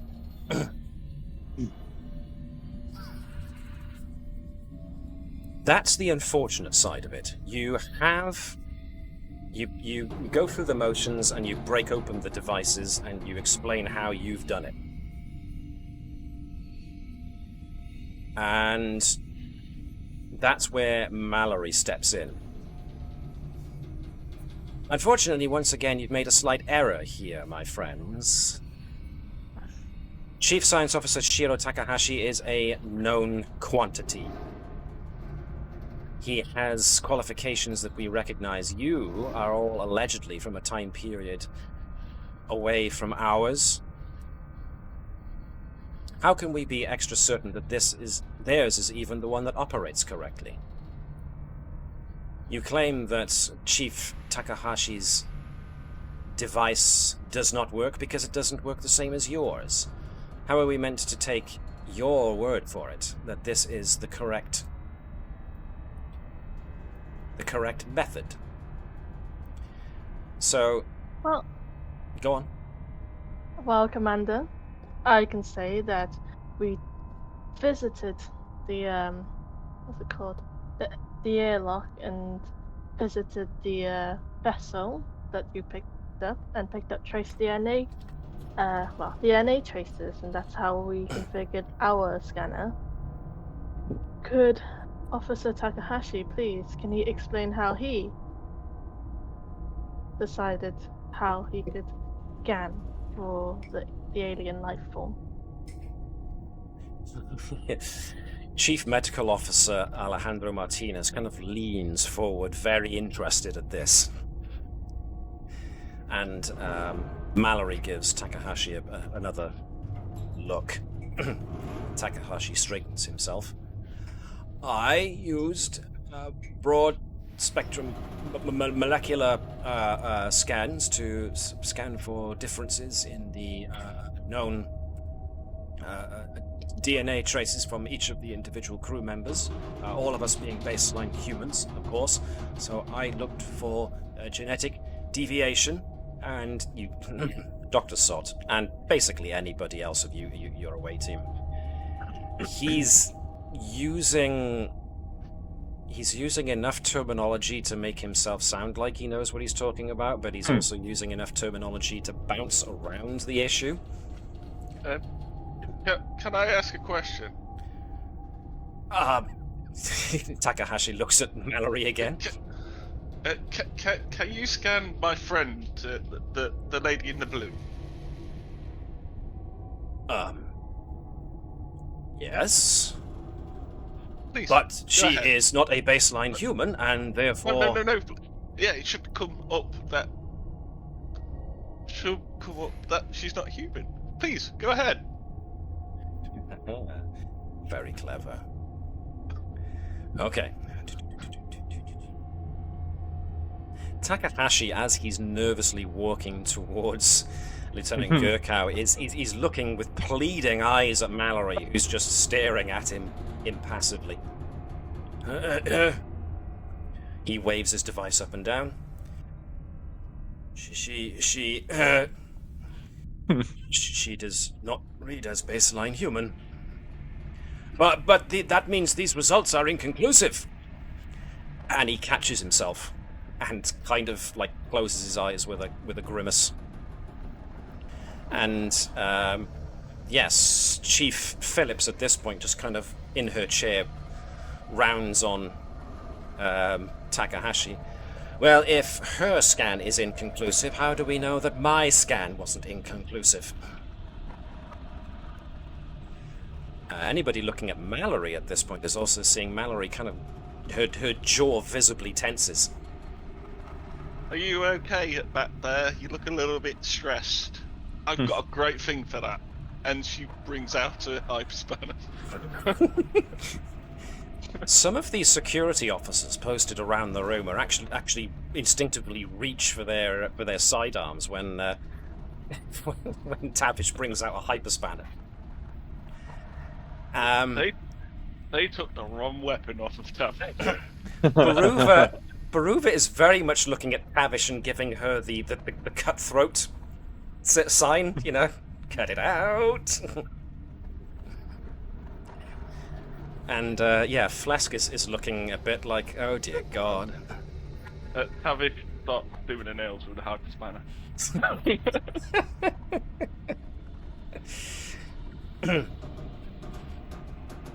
Calm down, boys.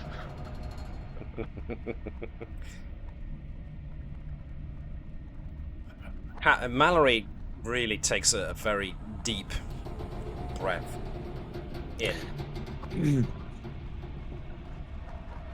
I would think, seeing as we have, thrown the chief science officer's equipment into chaos, I would, certainly thrown it into question.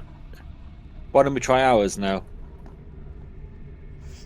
Takahashi kind of nervously backs to his spot, but he doesn't stop when he gets back to where he stood. He then takes a step back even further, and then over the course of Sott putting the device back together, Takahashi really does position other people between himself and Mallory.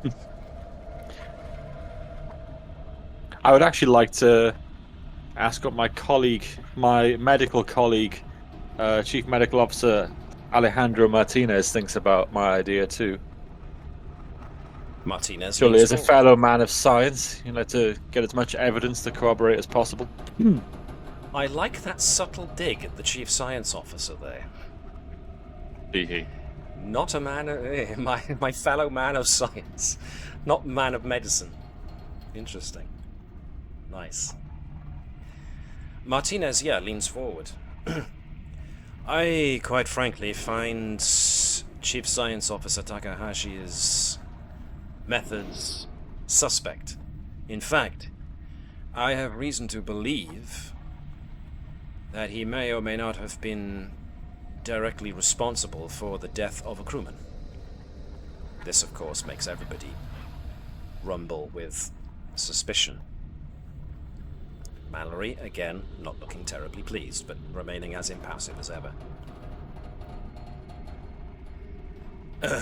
If I may present some evidence to this tribunal, asks Chief Medical Officer Martinez. Let's see, who was it? I've forgotten the name of...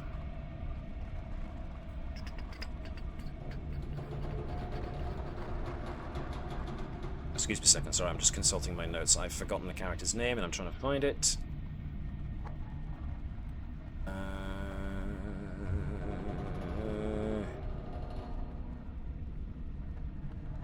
Dang it. Where is it? Aha! Okay. Mallory grudgingly allows Martinez to present his evidence. As my fellow man of medicine, and he emphasizes the word and he looks at Dr. Sott, can corroborate.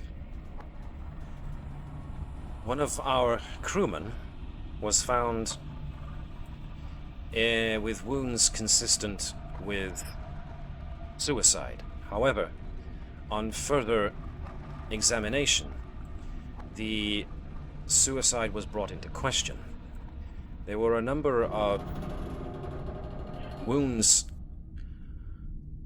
on crewman Green's body that suggested that blunt force trauma was actually the cause of death, and therefore that somebody tried to make it look like a suicide afterwards. This may or may not have been perpetrated by the shapeshifter, but I believe something a little more basic might be the answer. Chief Science Officer Takahashi, where exactly did you say that you were getting your tissue samples from again? And Martinez kind of sits back down in his chair.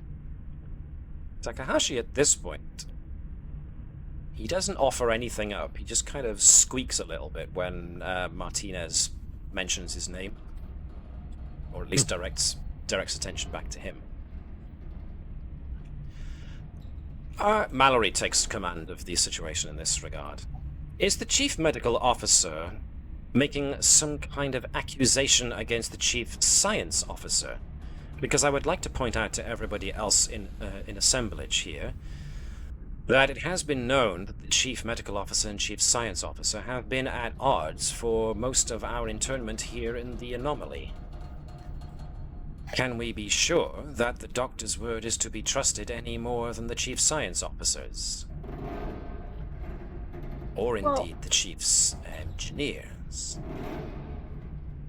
Commander, perhaps I should offer Takahashi a reminder. If I could please call Ensign Andrews. Mallory just gives a short, succinct nod. There are now a lot of uncertain murmurs going around. Engineer Andrews comes up. He doesn't want to be that close to Mallory, so he steps a little further back. Andrews kind of nervously comes to the fore. Andrews, can you please tell us what you were doing or the events following up to this trial from your perspective?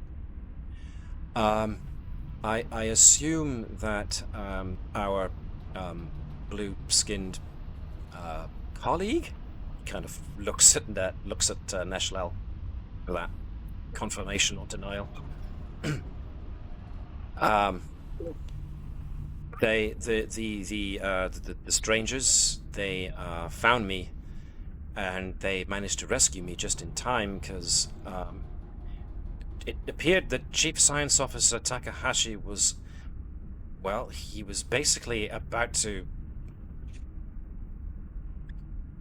make me undergo some kind of medical operation on me whilst I was bound and conscious.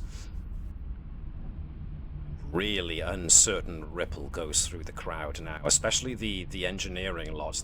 They're all tensing with anger.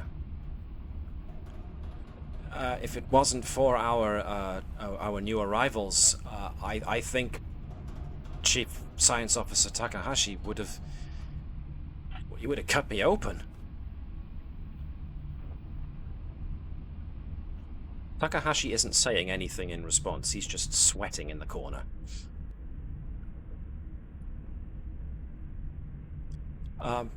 Engineer crewman Andrews just goes, Can I go now? I think we've heard enough, don't you, Takahashi? Takahashi just... It's almost like he's trying to make himself shorter, so he'll disappear behind his science crew. Mallory interjects once again. You are free to resume your previous position, crewman Andrews. You can't get out of there fast enough. Very well. It at least seems to appear that there are accusations being made against the Chief Science Officer.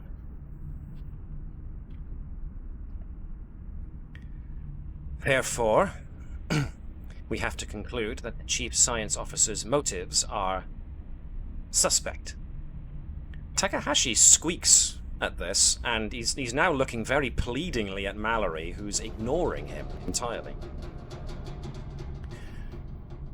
I can only conclude, then, that Takahashi is more than likely in league with the alien intruder and is trying to fool us with so-called devices.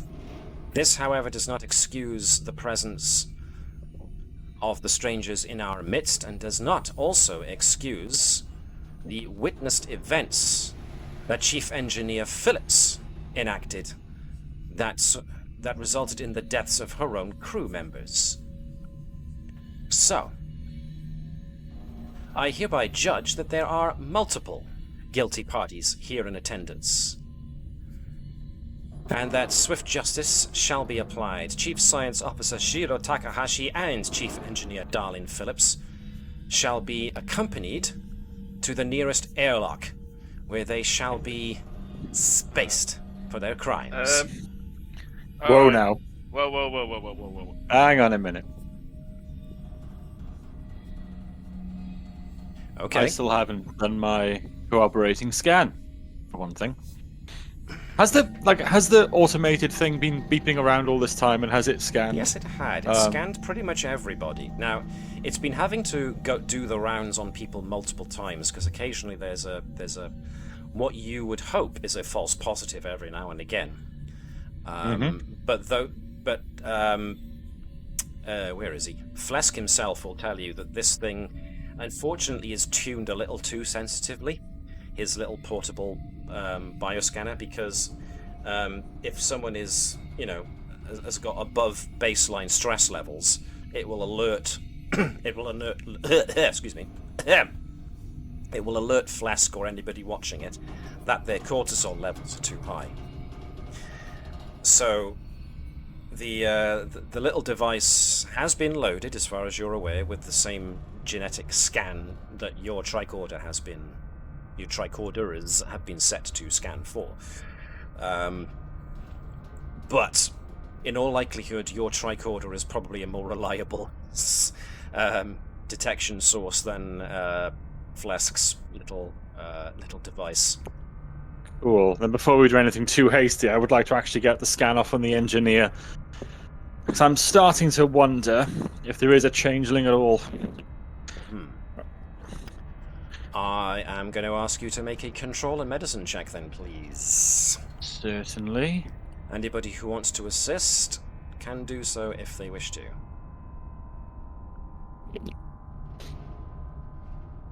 I will take that as a no. Okay. Throwing that together. 2 successes, building on what you've already done. Yeah, Dr. Sott scans the chief engineer, was it? The accused? Yes, please. And she reads as certified baseline human. Mm-hmm. What do you make of that, then? So Sott, I just picture in my brain that Sott scans her, looks at the result, and then just thrusts the readout straight at Mallory's face so she can see it. I just drop the tricorder. Not so much a mic drop as a tricorder drop, I see. Mm-hmm. Okay. Mallory, her jaw is... The muscles in her jaw are clenched so tight you can practically hear her teeth grinding.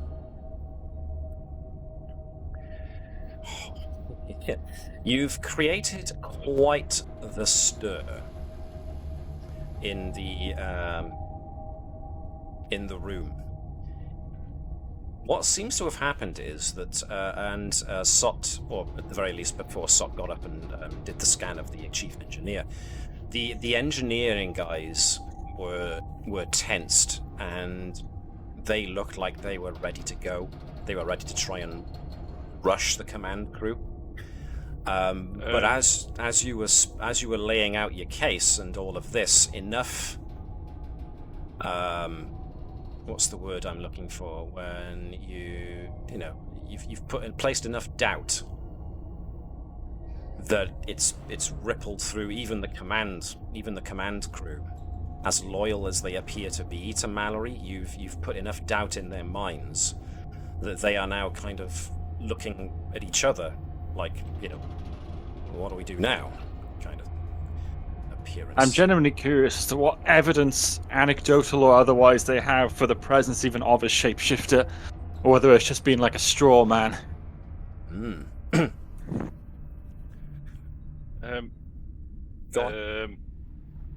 Tavish will clip the back of the ear of the nearest engineer and just go, "Do not do anything. Do not be stupid." She says that very quietly.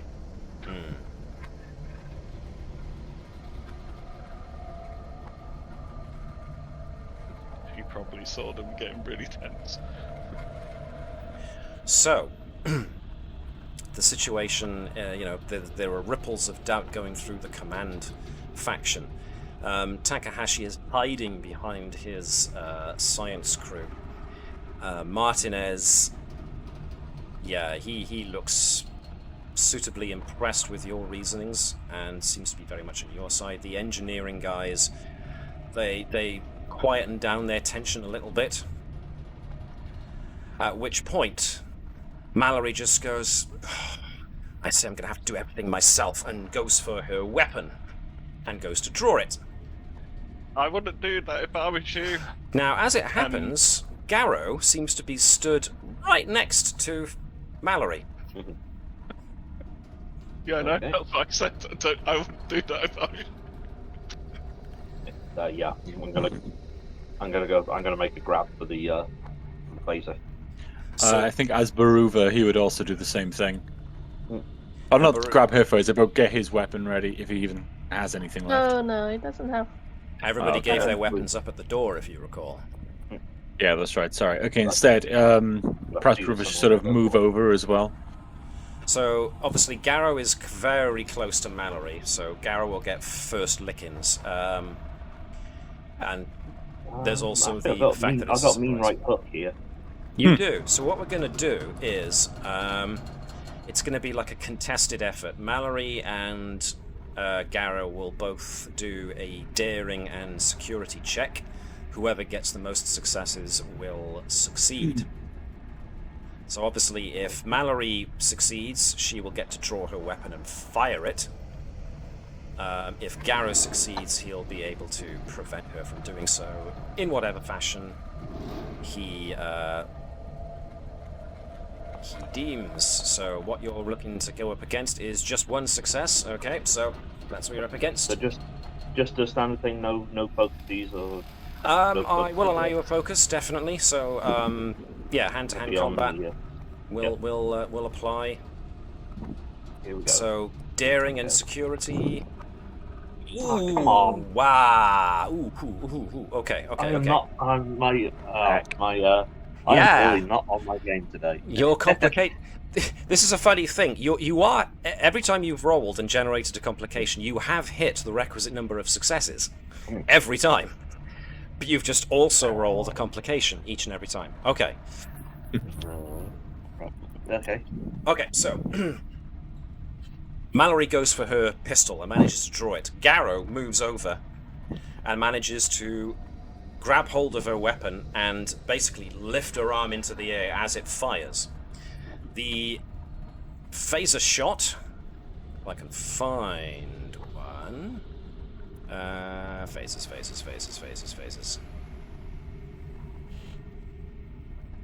I used to have the old style. Right, this is not actually shooting at Garo, but just so I can get the sound effect off. The phase pistol goes off and strikes the ceiling, which blows out one of the lights. It causes a massive shower of sparks, and the lights to begin flickering on and off. A great cry goes up as the flickering lights and the suddenness of it all make it very difficult to see what's going on. The command crew, especially the security members of the command crew, go for their weapons as well. which means that the whole situation kind of explodes in a bit of an uproar. I am going to allow everybody basically one action. And because you're the player characters, that means you guys go first. So whoever of you wants to go first can do so, and do so now. Okay, well, as I'm pretty much still got hold of Mallory here, I'm going to attempt to knock her out. Okay, so that's going to be daring and security versus her daring and security, so let's do that. It's daring.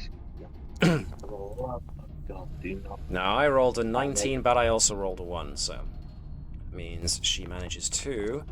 So, yep, the good news is, okay, it was a no-score draw. So, Garo and Mallory start to wrestle. Garo goes to try and chin her, but she deflects the blow out of the way. She tries to wrestle her weapon back and aim and try and strike Garo with the butt, but Garo manages to tie her hand up and deflect it away. So the two of them, Mallory and Garo, are currently wrestling, and because the lights are flickering, nobody's able to tell exactly what's going on, but most can see that there seems to be a fight going on between the commander and one of the newcomers. So ordinarily one of them would go next, unless you want to spend 2 momentum to seize the initiative and have one of you go next. I was about to say, I've still got mean right hook, so actually I didn't really. Mean right hook allows you to do extra damage when you hit with an unarmed strike, but because this was a draw, neither of you got the upper hand, so, or the upper fist, whichever way you want to go. So, for the moment, it's, yeah. Okay, so in this case, stalemate, so I'm going to try and break that.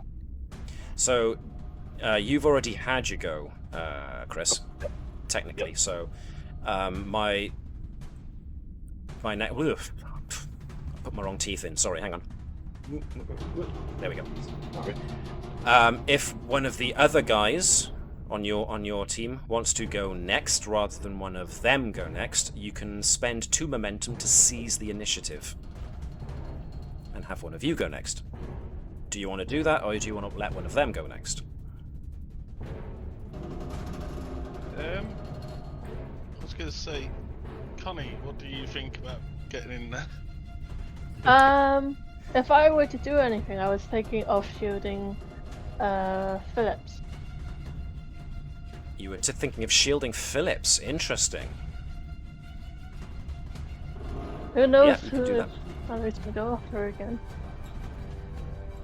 Because Mallory might very well take another pot shot at her if she gets free, so yeah.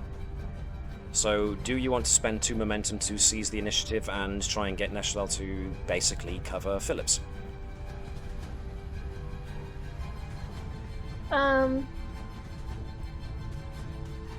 Yeah, go on. Okay. I will knock off 2 momentum. Boop, boop. So, seizing the initiative, Lieutenant Gerkow can surge forwards and try and basically... let me think. What's the best way of doing this? Give me a daring and security check. And we'll see if you can't cause a complication for anybody trying to take a shot at Phillips.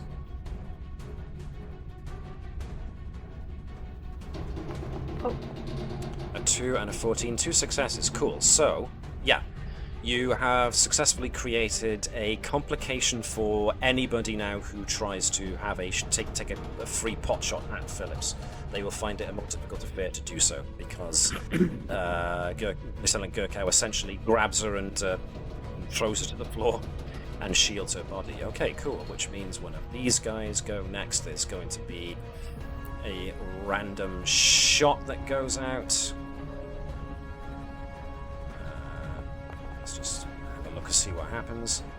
A success. Okay, so someone, it's difficult to tell from the flickering lights, but someone on the command security team lets loose a shot that streaks somewhere between Garo and Neshlel. It kind of blasts off, but it doesn't seem to hit anybody, so that shot was a big old miss. This allows one of you to go next. So who else hasn't gone yet?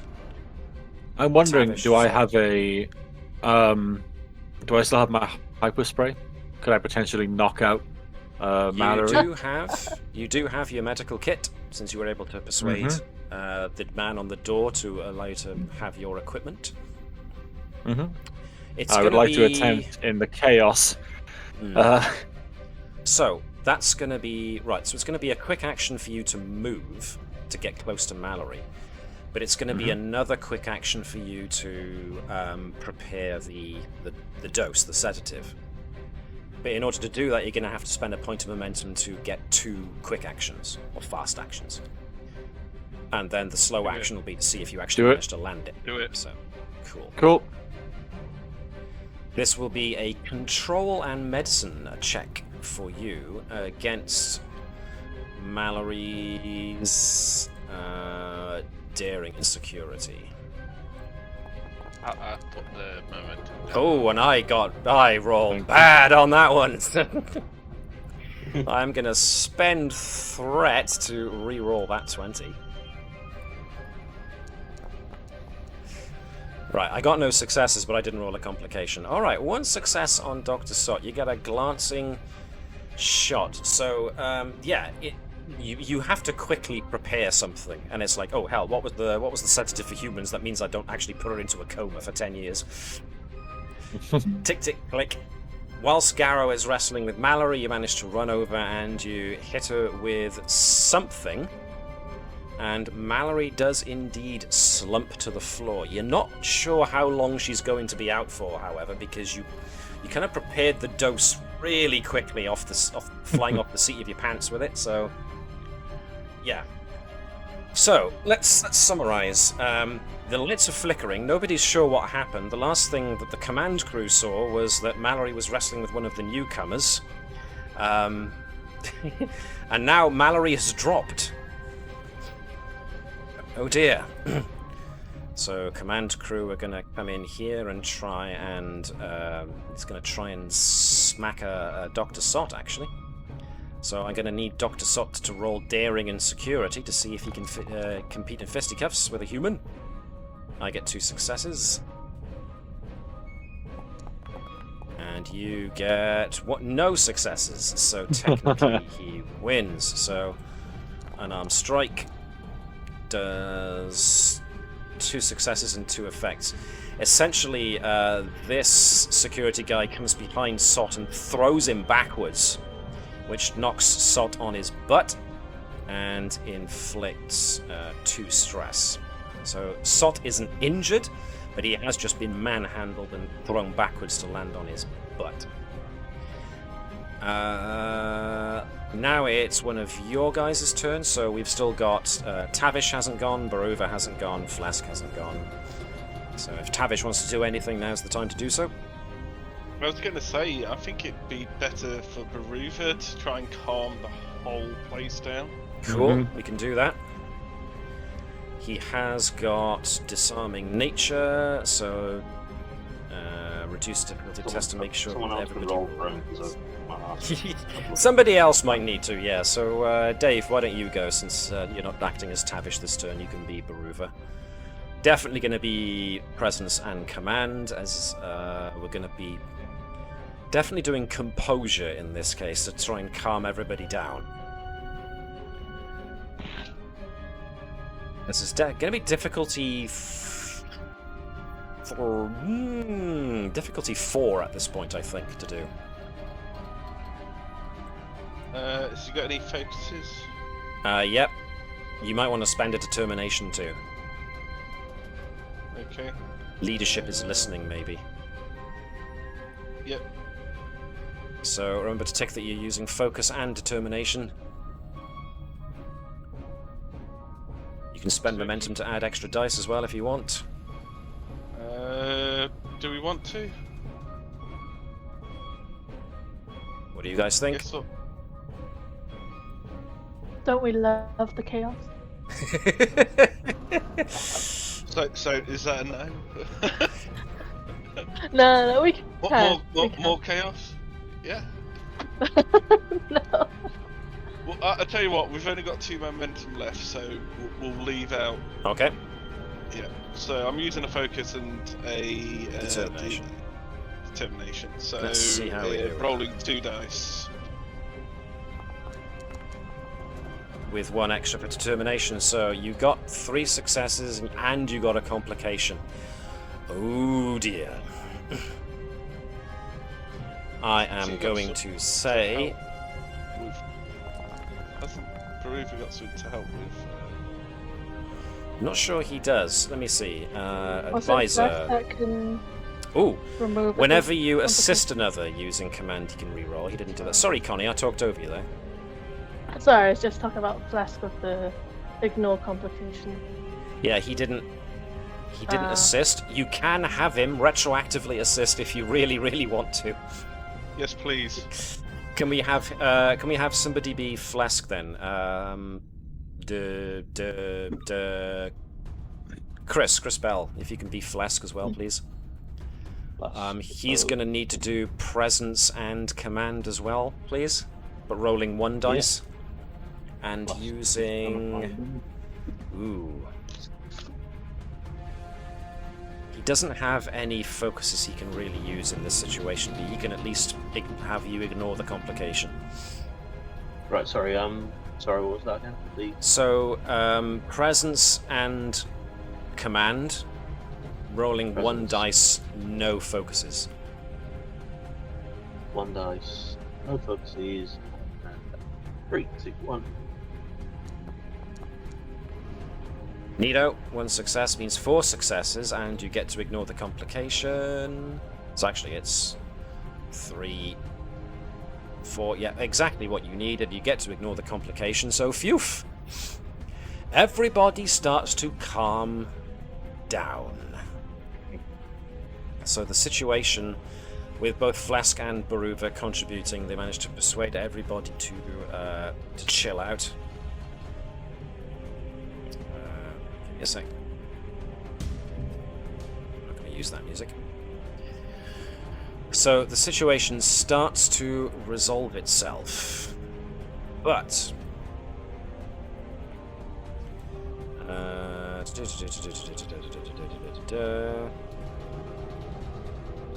excuse me a second.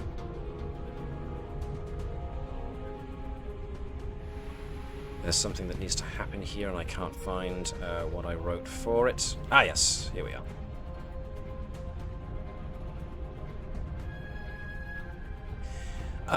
Okay, so it's at this point that the as everyone starts to calm down, the ship starts to shudder, and there's an audible vibration that goes through the ship's superstructure. At which point, any one of the security guys, let's say Nils, speaks up and says, "Hold on a second. That feels like the engines have just been turned on. Someone's powering up the core."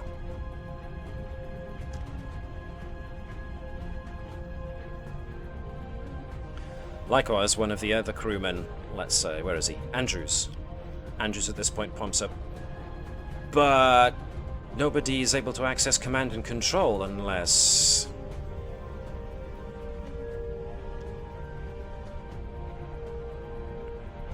unless Mendela has managed to succeed at what he was trying to do. Mendela's routed control of the ship through the command center.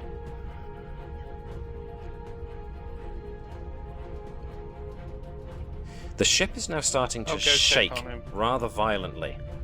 There's a definite audible whine starting to resound through everybody's ears. It seems the core is starting to... well, the core is now making rather worrisome noises, even though you guys are more familiar with 24th century tech. Even you guys know the sound of a core approaching overload. Alright, Tavish gets up from her seat and just runs across the table. Jumps down, just tells people to move and runs out. He is going off to the engineering deck. Okay. Give me a second then, I'm just going to rearrange a couple of things. Let's see, who have we got here?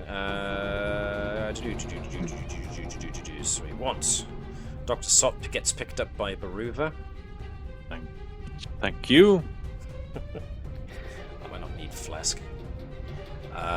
The engineering guys are basically following Tavish at this point because they can kind of sense that something's wrong, and you know, and engineering guys are going with their gut instinct that this isn't right. The ship shouldn't be making this sound. I've got 2 Pleascs there. I don't need 2 Pleascs. So the command faction guys are basically staying behind for the most part. They're tending to Mallory, and Chief Medical Officer Martinez basically says, "You guys go, I'll tend to the commander." I didn't get Garo, that's what I was missing.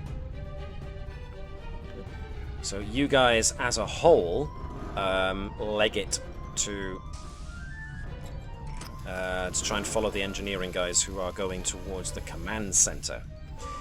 The engineering guys that you leave behind, they kind of crowd around their chief, and they kind of take her to the back of the room and try and create like a shield around them.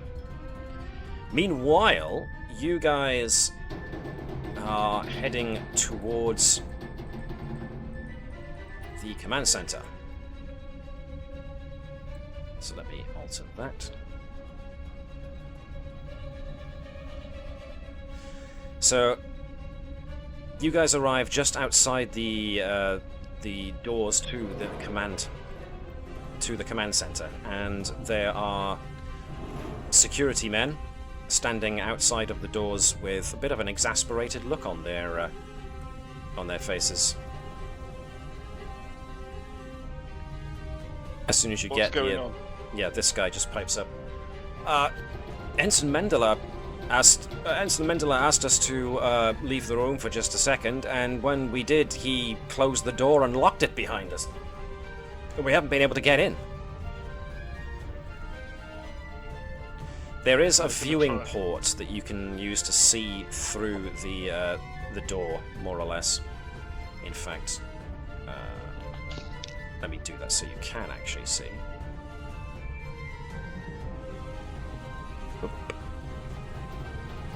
So those of you who look through the door and look into the command center, you actually do see Mendela, and he's moving back and forth, tending to the various bits of equipment that have been rudely patched together, which you helped him with earlier. What you The doing? door. Right, getting the door open, actually. You can try. Certainly. Let me see then. As you do... This wire goes to this wire, this wire goes to this wire. Self-destruction in 30 seconds. Oh, god damn it, not again. Grab the cat. As you do that... as you do that, Mendela, from inside the command center, he flips open a switch so that you can hear him on the other side. I'm sorry, but this is the only way. I never meant for any of this to happen, you must believe me. I never wanted to hurt anyone. But you humans, all you do is hurt each other, and that which you do not understand. But even though you've hunted me like an animal, I harbor no hatred for your kind. I am a scientist, a peaceful explorer, and if I could save your lives, I would. Please, take comfort in the knowledge that your sacrifice will save millions of lives on countless worlds. I don't know what you're talking about, but I'm not here to hurt you. Open the door. I will only my crew, only the people from my ship will come in and talk to you. Anybody else will not be allowed in. I want you to stop what you're doing. Alright, he doesn't seem to be listening to you at the moment. He's very intent on what he's doing. This is a very old style of door, even if it has been locked. So, what you can do is see if you can identify the circuits that you can cut in order to release the lock on the door. So anybody who wants to try this is going to be a reason and engineering task. So anybody who thinks they'd like to have a go can do so. Obviously Tavish makes sense because chief engineer, but anybody else who wants to try and help identify which bits to cut to release the lock on the door can also assist. So who would you like to use? If anybody. Maybe Pleasc might be an idea because of his ability to ignore the first complication. Yes.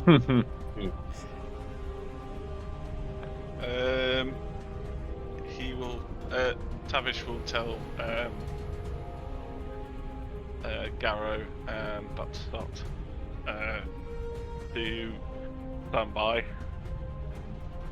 Right, so Garo and Sott are ready, maybe even Lieutenant Gerkow as well to ask him to get ready to rush through the door once it's open, kind of thing. Right. Yeah. Everybody get ready to rush. But Baruba's there like, but let's take it easy on the guy maybe. We don't know the full story yet, but yeah, rushing. She will also spin her pipe spanner and like she's a like she's a cowboy in the Wild West. Who wants to do Pleasc's thing? Who hasn't done a roll in a bit? Let's go with, if Dave is being Tavish, then Connie, do you want to be Pleasc? Yep, it's Pleasc, yeah. So from both Tavish and Pleasc, this is going to be a reason and engineering task. Pleasc, we're looking to cut wiring here, so manufacturing or metallurgy would be a good place because Pleasc can tell Tavish where to cut in order to do the in order to free the lock. So Pleasc, what did I say it was, reason and engineering? Yeah. So 1 dice for Pleasc, reason and engineering with a focus on metallurgy. Nice. 1 success. So the next is going to be reason and engineering, and you're looking to cut power systems. So power systems is a focus for Tavish. Difficulty 3, so you only need to get 2 more successes. You got 3! Well, hey, so that's 1 above what you needed. 1 extra momentum. Right, you've identified the right circuits, so you now have an advantage on the next step, which is cutting the circuits. So this will be a daring or a reason and engineering task with difficulty of 3 to cut the right wires. So who wants to do this next one? Do you want to leave it down to Tavish again? I don't know. Neshlel could try it. Pleasc could do it again. I think it's got to be Pleasc. Daring and engineering is. Yeah, his is not bad at all, actually, is it? Pleasc doing daring and engineering. Okay, he might want help from somebody because it is difficulty 4, unless you want him to spend his final point of determination, which is not a bad idea. But somebody else helping as well might be a good idea too. So maybe in this case, Tavish could just assist with cutting the right stuff. Yeah, and if we could have... Yeah. Who will be Pleasc this time? Chris, as in Chris Powell, how about you be Pleasc for this one? Cool. So what am I rolling? Daring and engineering one dice with a focus. And Thank you. Tavish, daring and engineering with 2 dice and focus. No successes for Pleasc, but at least it wasn't a complication. Ooh, it was almost a 20. Woo! And because you lowered the difficulty down by 1 by succeeding on the last step, you just about passed the 3 that we needed for that. Well done. So you have cut the requisite circuits. Nice. You have gained access to the command center. And that means those of you who are prepared to rush in can now rush in. Get him, lads! Come on, not on the wall. So, yeah.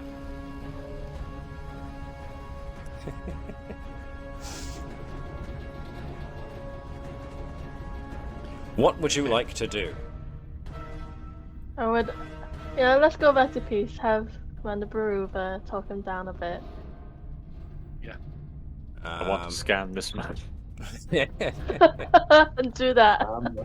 I think it probably might be easiest to try and knock him out first. No, because we need to talk. We Yeah, no. really need to talk to him. Or at least restrain him anyway. So you want to at least just tackle him and just get him away from the controls? Yeah. Okay, so you had this ready to go, so yep, Garo can do that to tackle him to get away from the controls. That'll be daring and security. Okay. This guy And will that'll be hand to hand. That'll be hand to hand as a focus. Yep.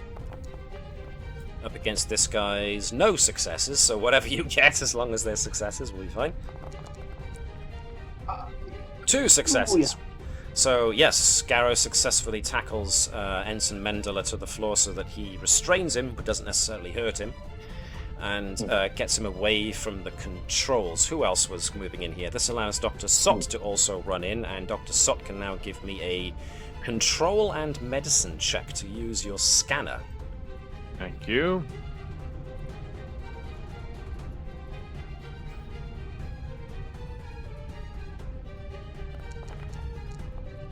(19 and 11). 1 success. Okay, there's a partial success that the algorithm believes with about 65% certainty that Ensign Mendela is not baseline human. There's a It's slight good enough for discrepancy. me at the moment, considering his verbal confession just now. That's wrong music. Let's turn to something else.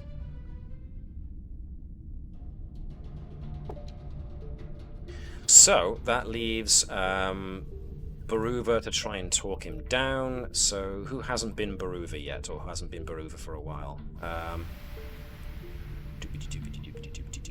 So Garo tackled Neshlel. Connie, do you want to take Baruva then for this bit, since Neshlel's not doing anything at the moment? Something peaceful. So his usual one, presence and command, but maybe negotiation to try and calm this guy down. Yeah. Difficulty 2 at this point, I think. 1 success. Okay. Seems to have difficulty in telling Mendela to calm down. Mendela's very much saying, "You don't understand. This is the only way. If we don't stop it soon, the event horizon of the wormhole is going to swallow everything in this reality. Please, you have to believe me. This is the only way that we can save everything on your side of the divide." Tell us what you know. He just kind of sags and then nods insistently. So it's up to Garo whether or not Garo wants to let him go, if he believes this guy is ready to give himself up. I'm gonna ask him something first. Sure. What exactly are you? I'm a scientist. As in species? Because our scan definitely does not show you as human. I am not human. I am... Please understand, the vocalizations that you use to communicate do not have the capacity for me to be able to properly enunciate my name or the name of my species. I am a scientist from what you would call another layer of subspace. I was conducting an experiment. I was creating a gravity drive as a means of trying to aid my people in creating a better, faster-than-light propulsion. But something went wrong. The gravity drive overloaded, and I had to abandon ship. But the nature of my gravity drive was such, when it exploded, it was trapped in a quantum state between detonation and implosion. This accident created the wormhole and created a breach between my home realm and yours. My ship is beyond saving, but the gravity drive is still malfunctioning and creating the rift. I escaped on my ship's escape pod, and it was intercepted by this ship, the Atlantis.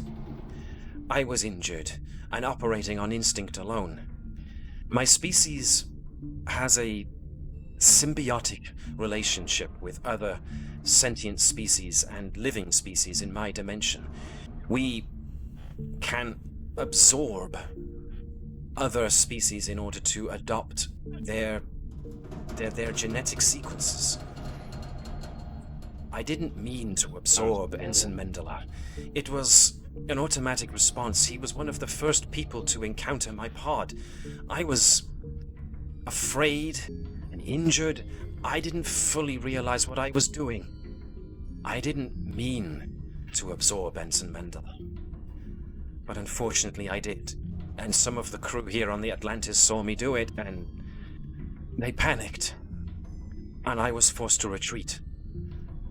They were already caught in my mistake, and another mistake of mine has ended up them fighting against each other.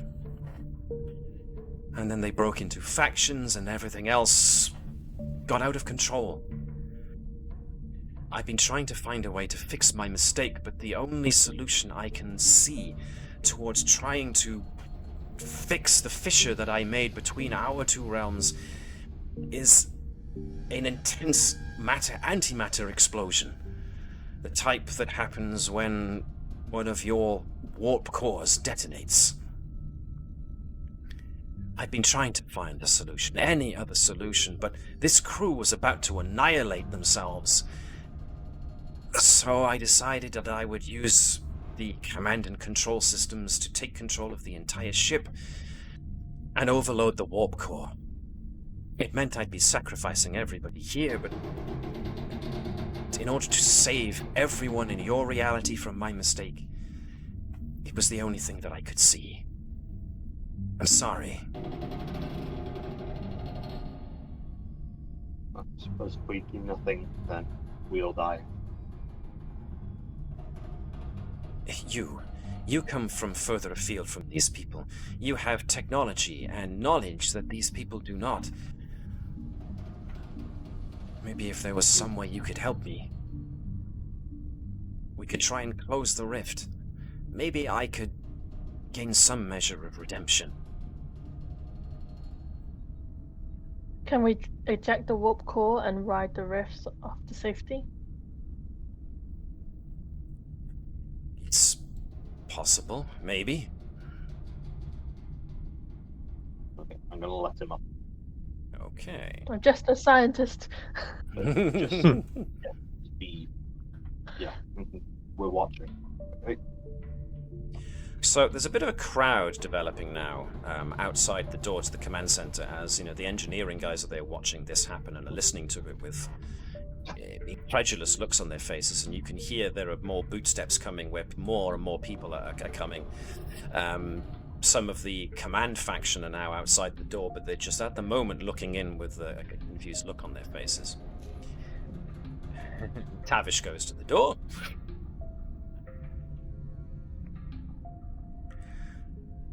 So,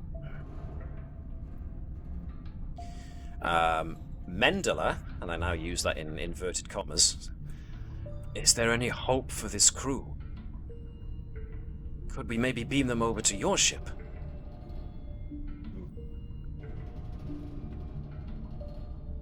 That would be quite hard to do. But, notes Baruva, that was one of your initial ideas. That was the reason you came over here. Mm-hmm. Is it perhaps time to contact the captain?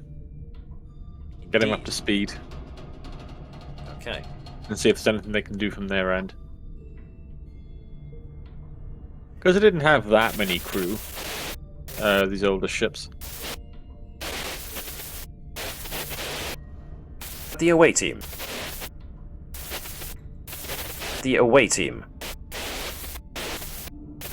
Any of the others, Bond, is captain of the US bombs. I don't know how much of that came through on your end. About half. Cool. Can we clean that up? You can try. Somebody can give me a control and engineering check. Anyone got an emphasis on communications or computers or anything like that would probably be good. Do you want Tavish to do this? Anybody can do it. So if nobody else, then I don't know. Maybe Neshlel can do it as chief science officer. Control and con? More like control and engineering or science. 'Cause it's going to be do science. communications. Difficulty 1. Okay. No focus, so. No focus because you don't have any focus in engineering, but nevertheless, 2 successes. You are able to clean up the. You are able to clean up the communication, no problem. Repeat. This is Captain Sobek on the USS Combs. Away team, respond. Commander Baruva Perhaps responds. Baruva. Yeah. Should take that. And brings the captain up to speed. We might be able to divert power to the transporter systems. If you can do something similar on your end in order to increase the likelihood of our being able to lock on to the patterns of the crew, we might be able to beam them all aboard. I might make a suggestion that perhaps we consider transporting the first officer of this ship straight to the brig. Or at least have some kind of security on them. Very well. All skills. Security will be standing by to escort any that you deem necessary to the brig.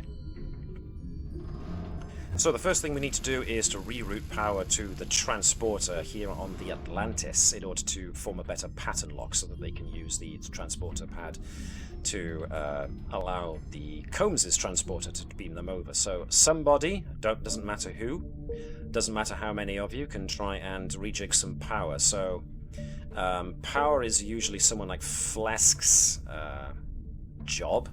So anybody who fancies being Pleasc can nominate themselves, or I will nominate somebody. This will be a reason plus engineering task with a difficulty of 2, and I'm going to make it a complication range of 2 as well, because if you get this wrong, this is going to be a bit hairy-fairy. I'm also assuming that you are relaying this information to the crew of the Atlantis, saying that, we've got a solution, we're going to get you off. Which Baruva can do.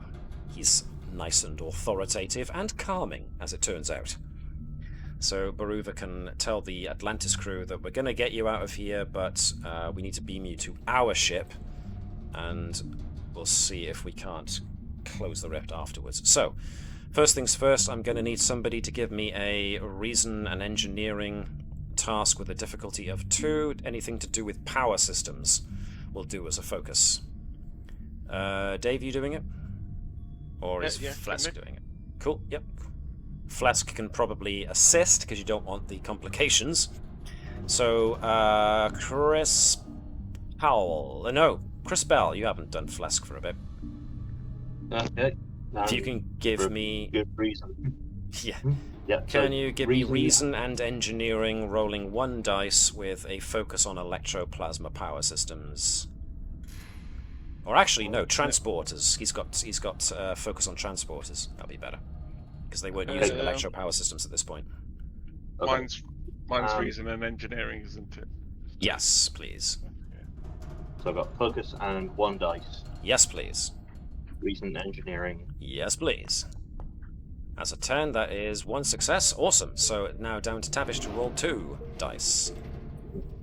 We're focusing on power systems. wasn't Yes, indeed. Nice. 3 successes, 4 in total. You needed 2. You get 2 extra momentum for succeeding at the task beyond what you needed. Nice. You managed to reroute power to the transport, and it's now time to initiate transport. So this is probably where Neshlel would need to assist Pleasc in using the transporter systems here to make sure that folks get over correctly.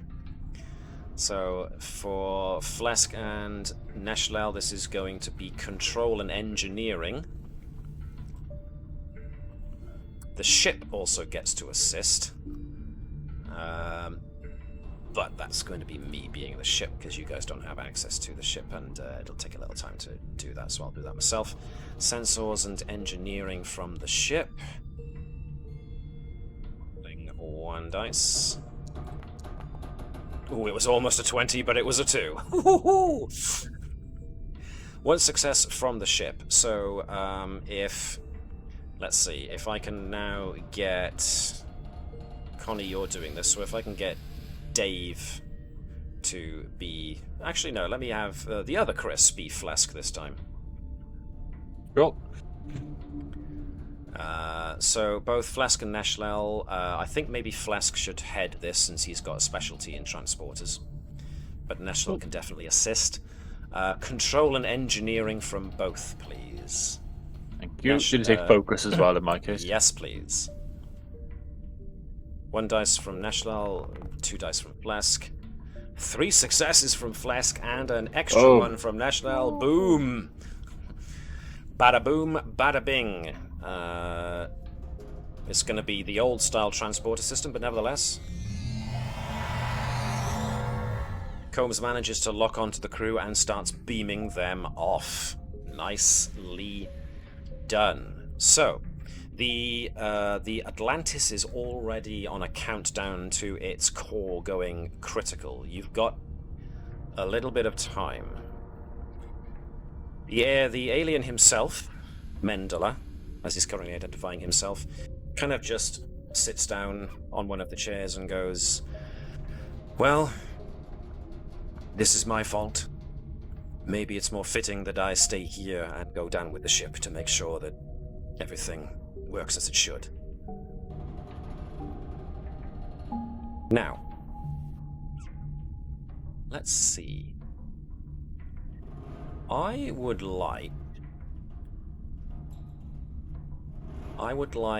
Tavish and Gerkow and Pleasc all working together to do reason and engineering, or reason and science. Probably with Neshlel being the primary, because you're Chief Science Officer. So, Tavish assisting with reason and engineering, and Pleasc assisting with reason and engineering as well. If I can get Mr. Powell, you could be Pleasc. Mm-hmm. Again. Connie, you're rolling 2 dice and giving me reason plus science. Dave, you're giving me 1 dice with reason and engineering. And Chris, you're giving me 1 dice with reason and engineering for Pleasc as well, please.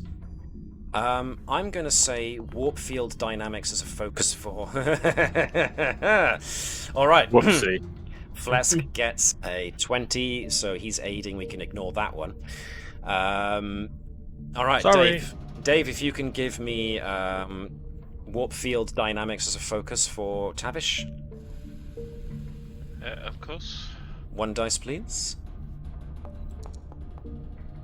2, so 2 successes. That makes up for the complication. So you're already looking good. You need 2 more successes. So Connie, it's down to you. 2 successes. Woo! Double 13s.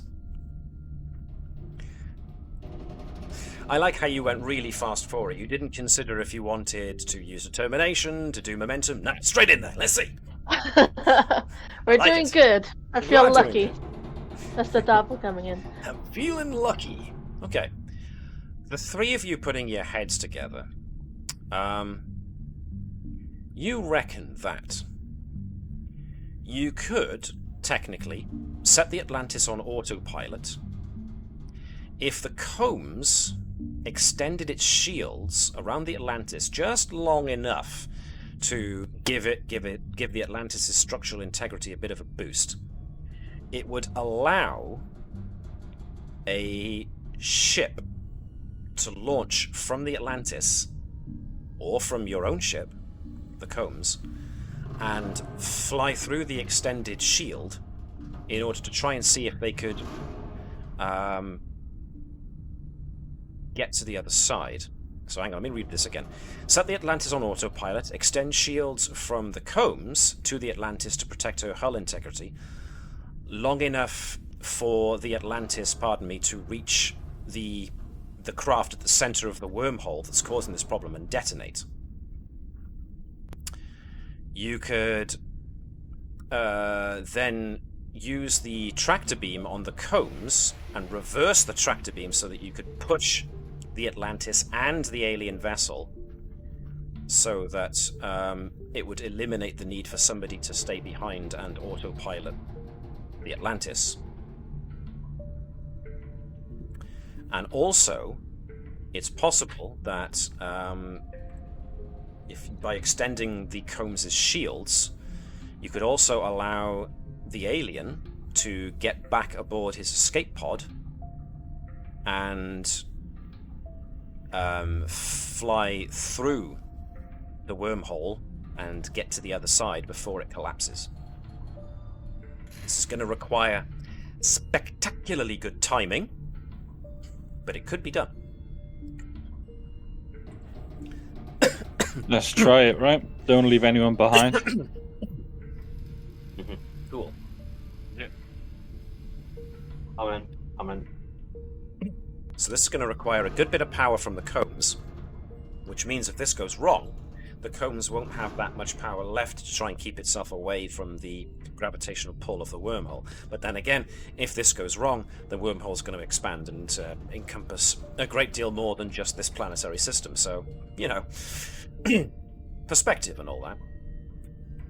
So the first thing we are going to need to do is somebody is going to need to do a control and security task to extend the shields of the Combs successfully.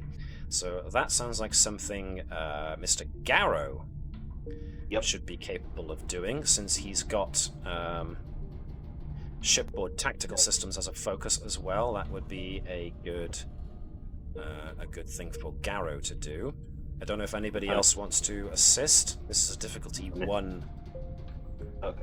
If anything, I can always spend a bit of determination just to kind of get Reroll things something. over the line. Yep, you could, yep. So, Garo, Mr. Garo, extend those shields. Okay, focus. Yep. I'm going to use... Go on. Oh, hang on. I'm going to spend determination. Yep. Always have an exit strategy. Every problem has a solution, yes. So that'd be 3 dice now, wouldn't it? So you don't need to put 3 dice. If you just check the button for using determination, it will automatically add the dice. Oh, right, okay. So Yep. it's still focus, 2 dice, determination. unless you want to buy an extra dice with momentum. I'm going to. Yeah. Okay. Because we got momentum. Yep, you've got a full so- pool again, so that's no problem. Okay. So that's 3 dice. Here goes. Here goes indeed. Well, the good news is there are no 20s. And there was no extended complication, so the 19 doesn't count as a complication either. 4 successes in total. That was really well done. So you earned back the momentum you spent and then some. You've essentially extended the Combs' shields so well that you have essentially created a corridor, a safe corridor through the wormhole temporarily so that Mr. Mendela, the alien, can now get to his escape pod and try and get through the other side. It's not going to be easy for Mendela, the alien. He's still going to have to deal with all the gravitational shear going through the wormhole, but he's now got a chance. And also, the Atlantis now has a chance of being able to make it to the center of the wormhole without being shaken to pieces. So yeah, nicely done. Now we just have to see if we can reverse the tractor beam. So does anybody have any specialty to do with tractor beams or anything like that? Not really. So who has got... I mean, Neshlel's got security of 3, Pleasc has got security of 1, so it's not a good idea that he do it. Tavish has got security of 1 as well. Sott has got security of 1, so it pretty much looks like Garo's done the thing with the shields. It might be good for Lieutenant Gerkow to now do her own thing with making sure that the tractor beam on the Combs has its directionality reversed so that the Atlantis can be pushed from a distance. So, excuse me. I am going to have somebody also be the Combs assisting this. So, let's go with Mr. Powell. Since Dr. Sott's not having much to do at the moment. Since the science guys are doing their thing, if you can find the USS Combs, if you know where to go. I was about to ask if you could remind me, please. If you go into... I think I've got him. Sorry, I've got him. Got him? Cool. Yep. So, 1 dice for the Combs. The Combs is using weapons and security to use the tractor beam. So 1 dice there. And if Neshlel Gerkow can give me control and security to activate the... Ooh, the ship helped. So if we can have Lieutenant Gerkow use the tractor beam and reverse the tractor beam to give the Atlantis a push. Let's see how well you do. 2 successes, which means you got 3 in total, which was exactly what you needed. Woo! So, let me see.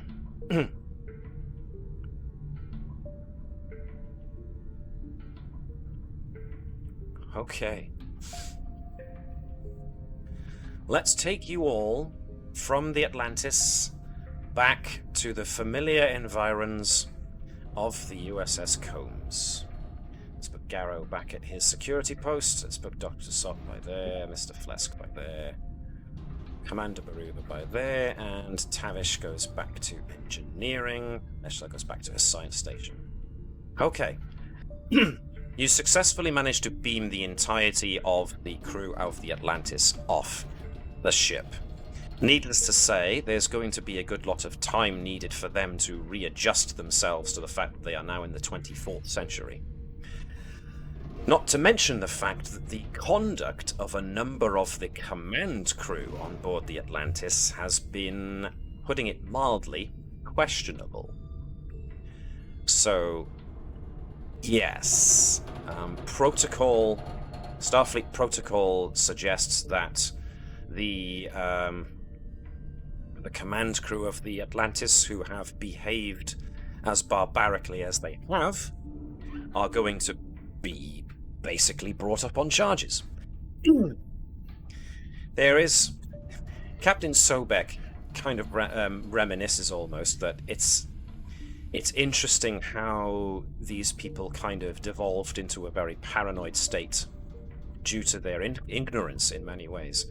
But this does enforce the idea of why cadets get put through the rigor so much when they go through Starfleet Academy, because space can be very hostile, and you got to be ready to deal with the unknown, which could be very stressful. So what happens to the crew of Atlantis is a good object lesson in why Starfleet puts its officers through so much rigorous training, and to make sure that you've got what it takes and you've got the tools and the personality to be able to deal with situations like the Atlantis crew did without devolving to barbarism and clannish behavior like the Atlantis crew did. So what happens to the Atlantis crew ultimately remains to be seen. But for the most part, there's a lot of reconditioning that's going to happen. The Atlantis is successfully pushed along the wormhole to the point that it meets the alien ship, and eventually the Atlantis core detonates.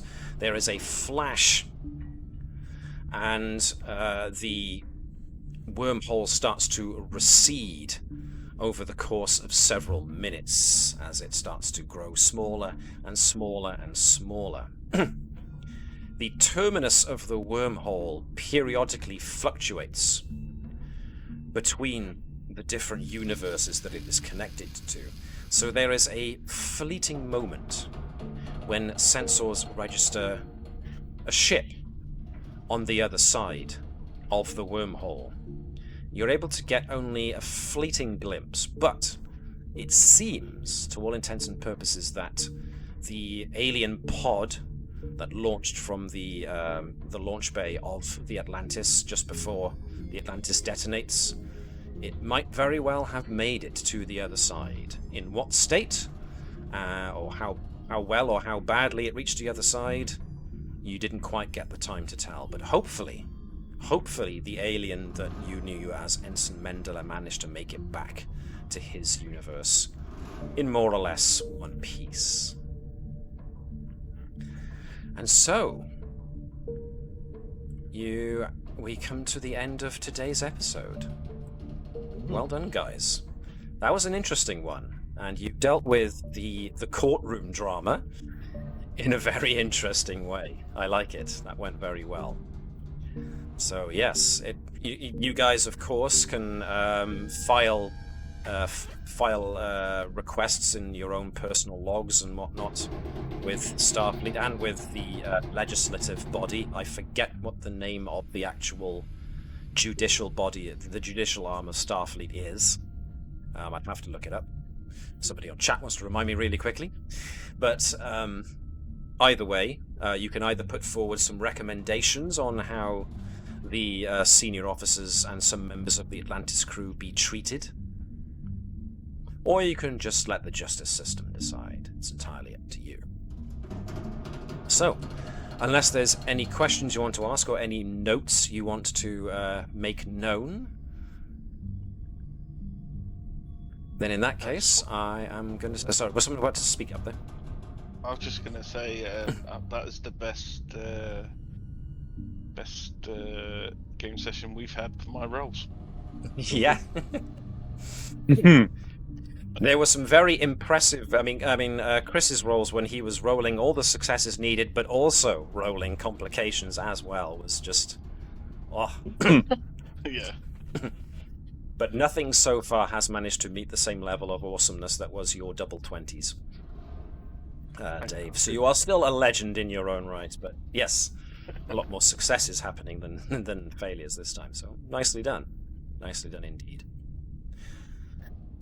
So, as far as the crew of the Combs are concerned, that was another successful mission. You dealt with it pretty well. Unfortunately, Commander Baruva is being called back to the diplomatic corps from whence he came, so your first officer will need to be replaced. But no ship goes without a first officer for too long, therefore you will get someone assigned to you at some point in the near future.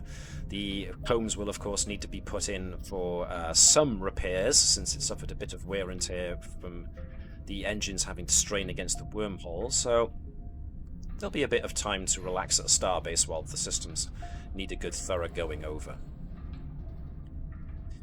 So, we don't have another episode next week, because our new first officer will not be in the country as of yet. So she will be joining us on the 25th, so that's 2 Sundays' time. So until then, thank you all of those who watched this episode. I hope you enjoyed watching it and listening to it as much as we enjoyed playing in it. As ever, I ask those who are watching and who are viewing this on YouTube later to, if you're watching this on YouTube and you enjoyed this episode, please at least consider giving us a like, because that allows our Lord and Master, the algorithm, to judge us worthy and maybe allow other people who are doing Let's Plays of role-playing games as well to turn up. Thank you, Trek Wars and Fantasy, for saying thanks. Thanks everybody who tuned in, and as ever, I implore you to do as the Vulcans do. Not Kolinar, not shut yourself off from your emotions. Oh no. I mean practice infinite diversity in infinite combinations, as well as to also live long and prosper. So this will be where we'd shut down our hailing frequencies with the hopes of seeing you all again in 2 weeks' time. In the meantime, I have been MJ, the GM. These are my intrepid crew of the USS Combs, and we hope to see you again next time. Bye-bye.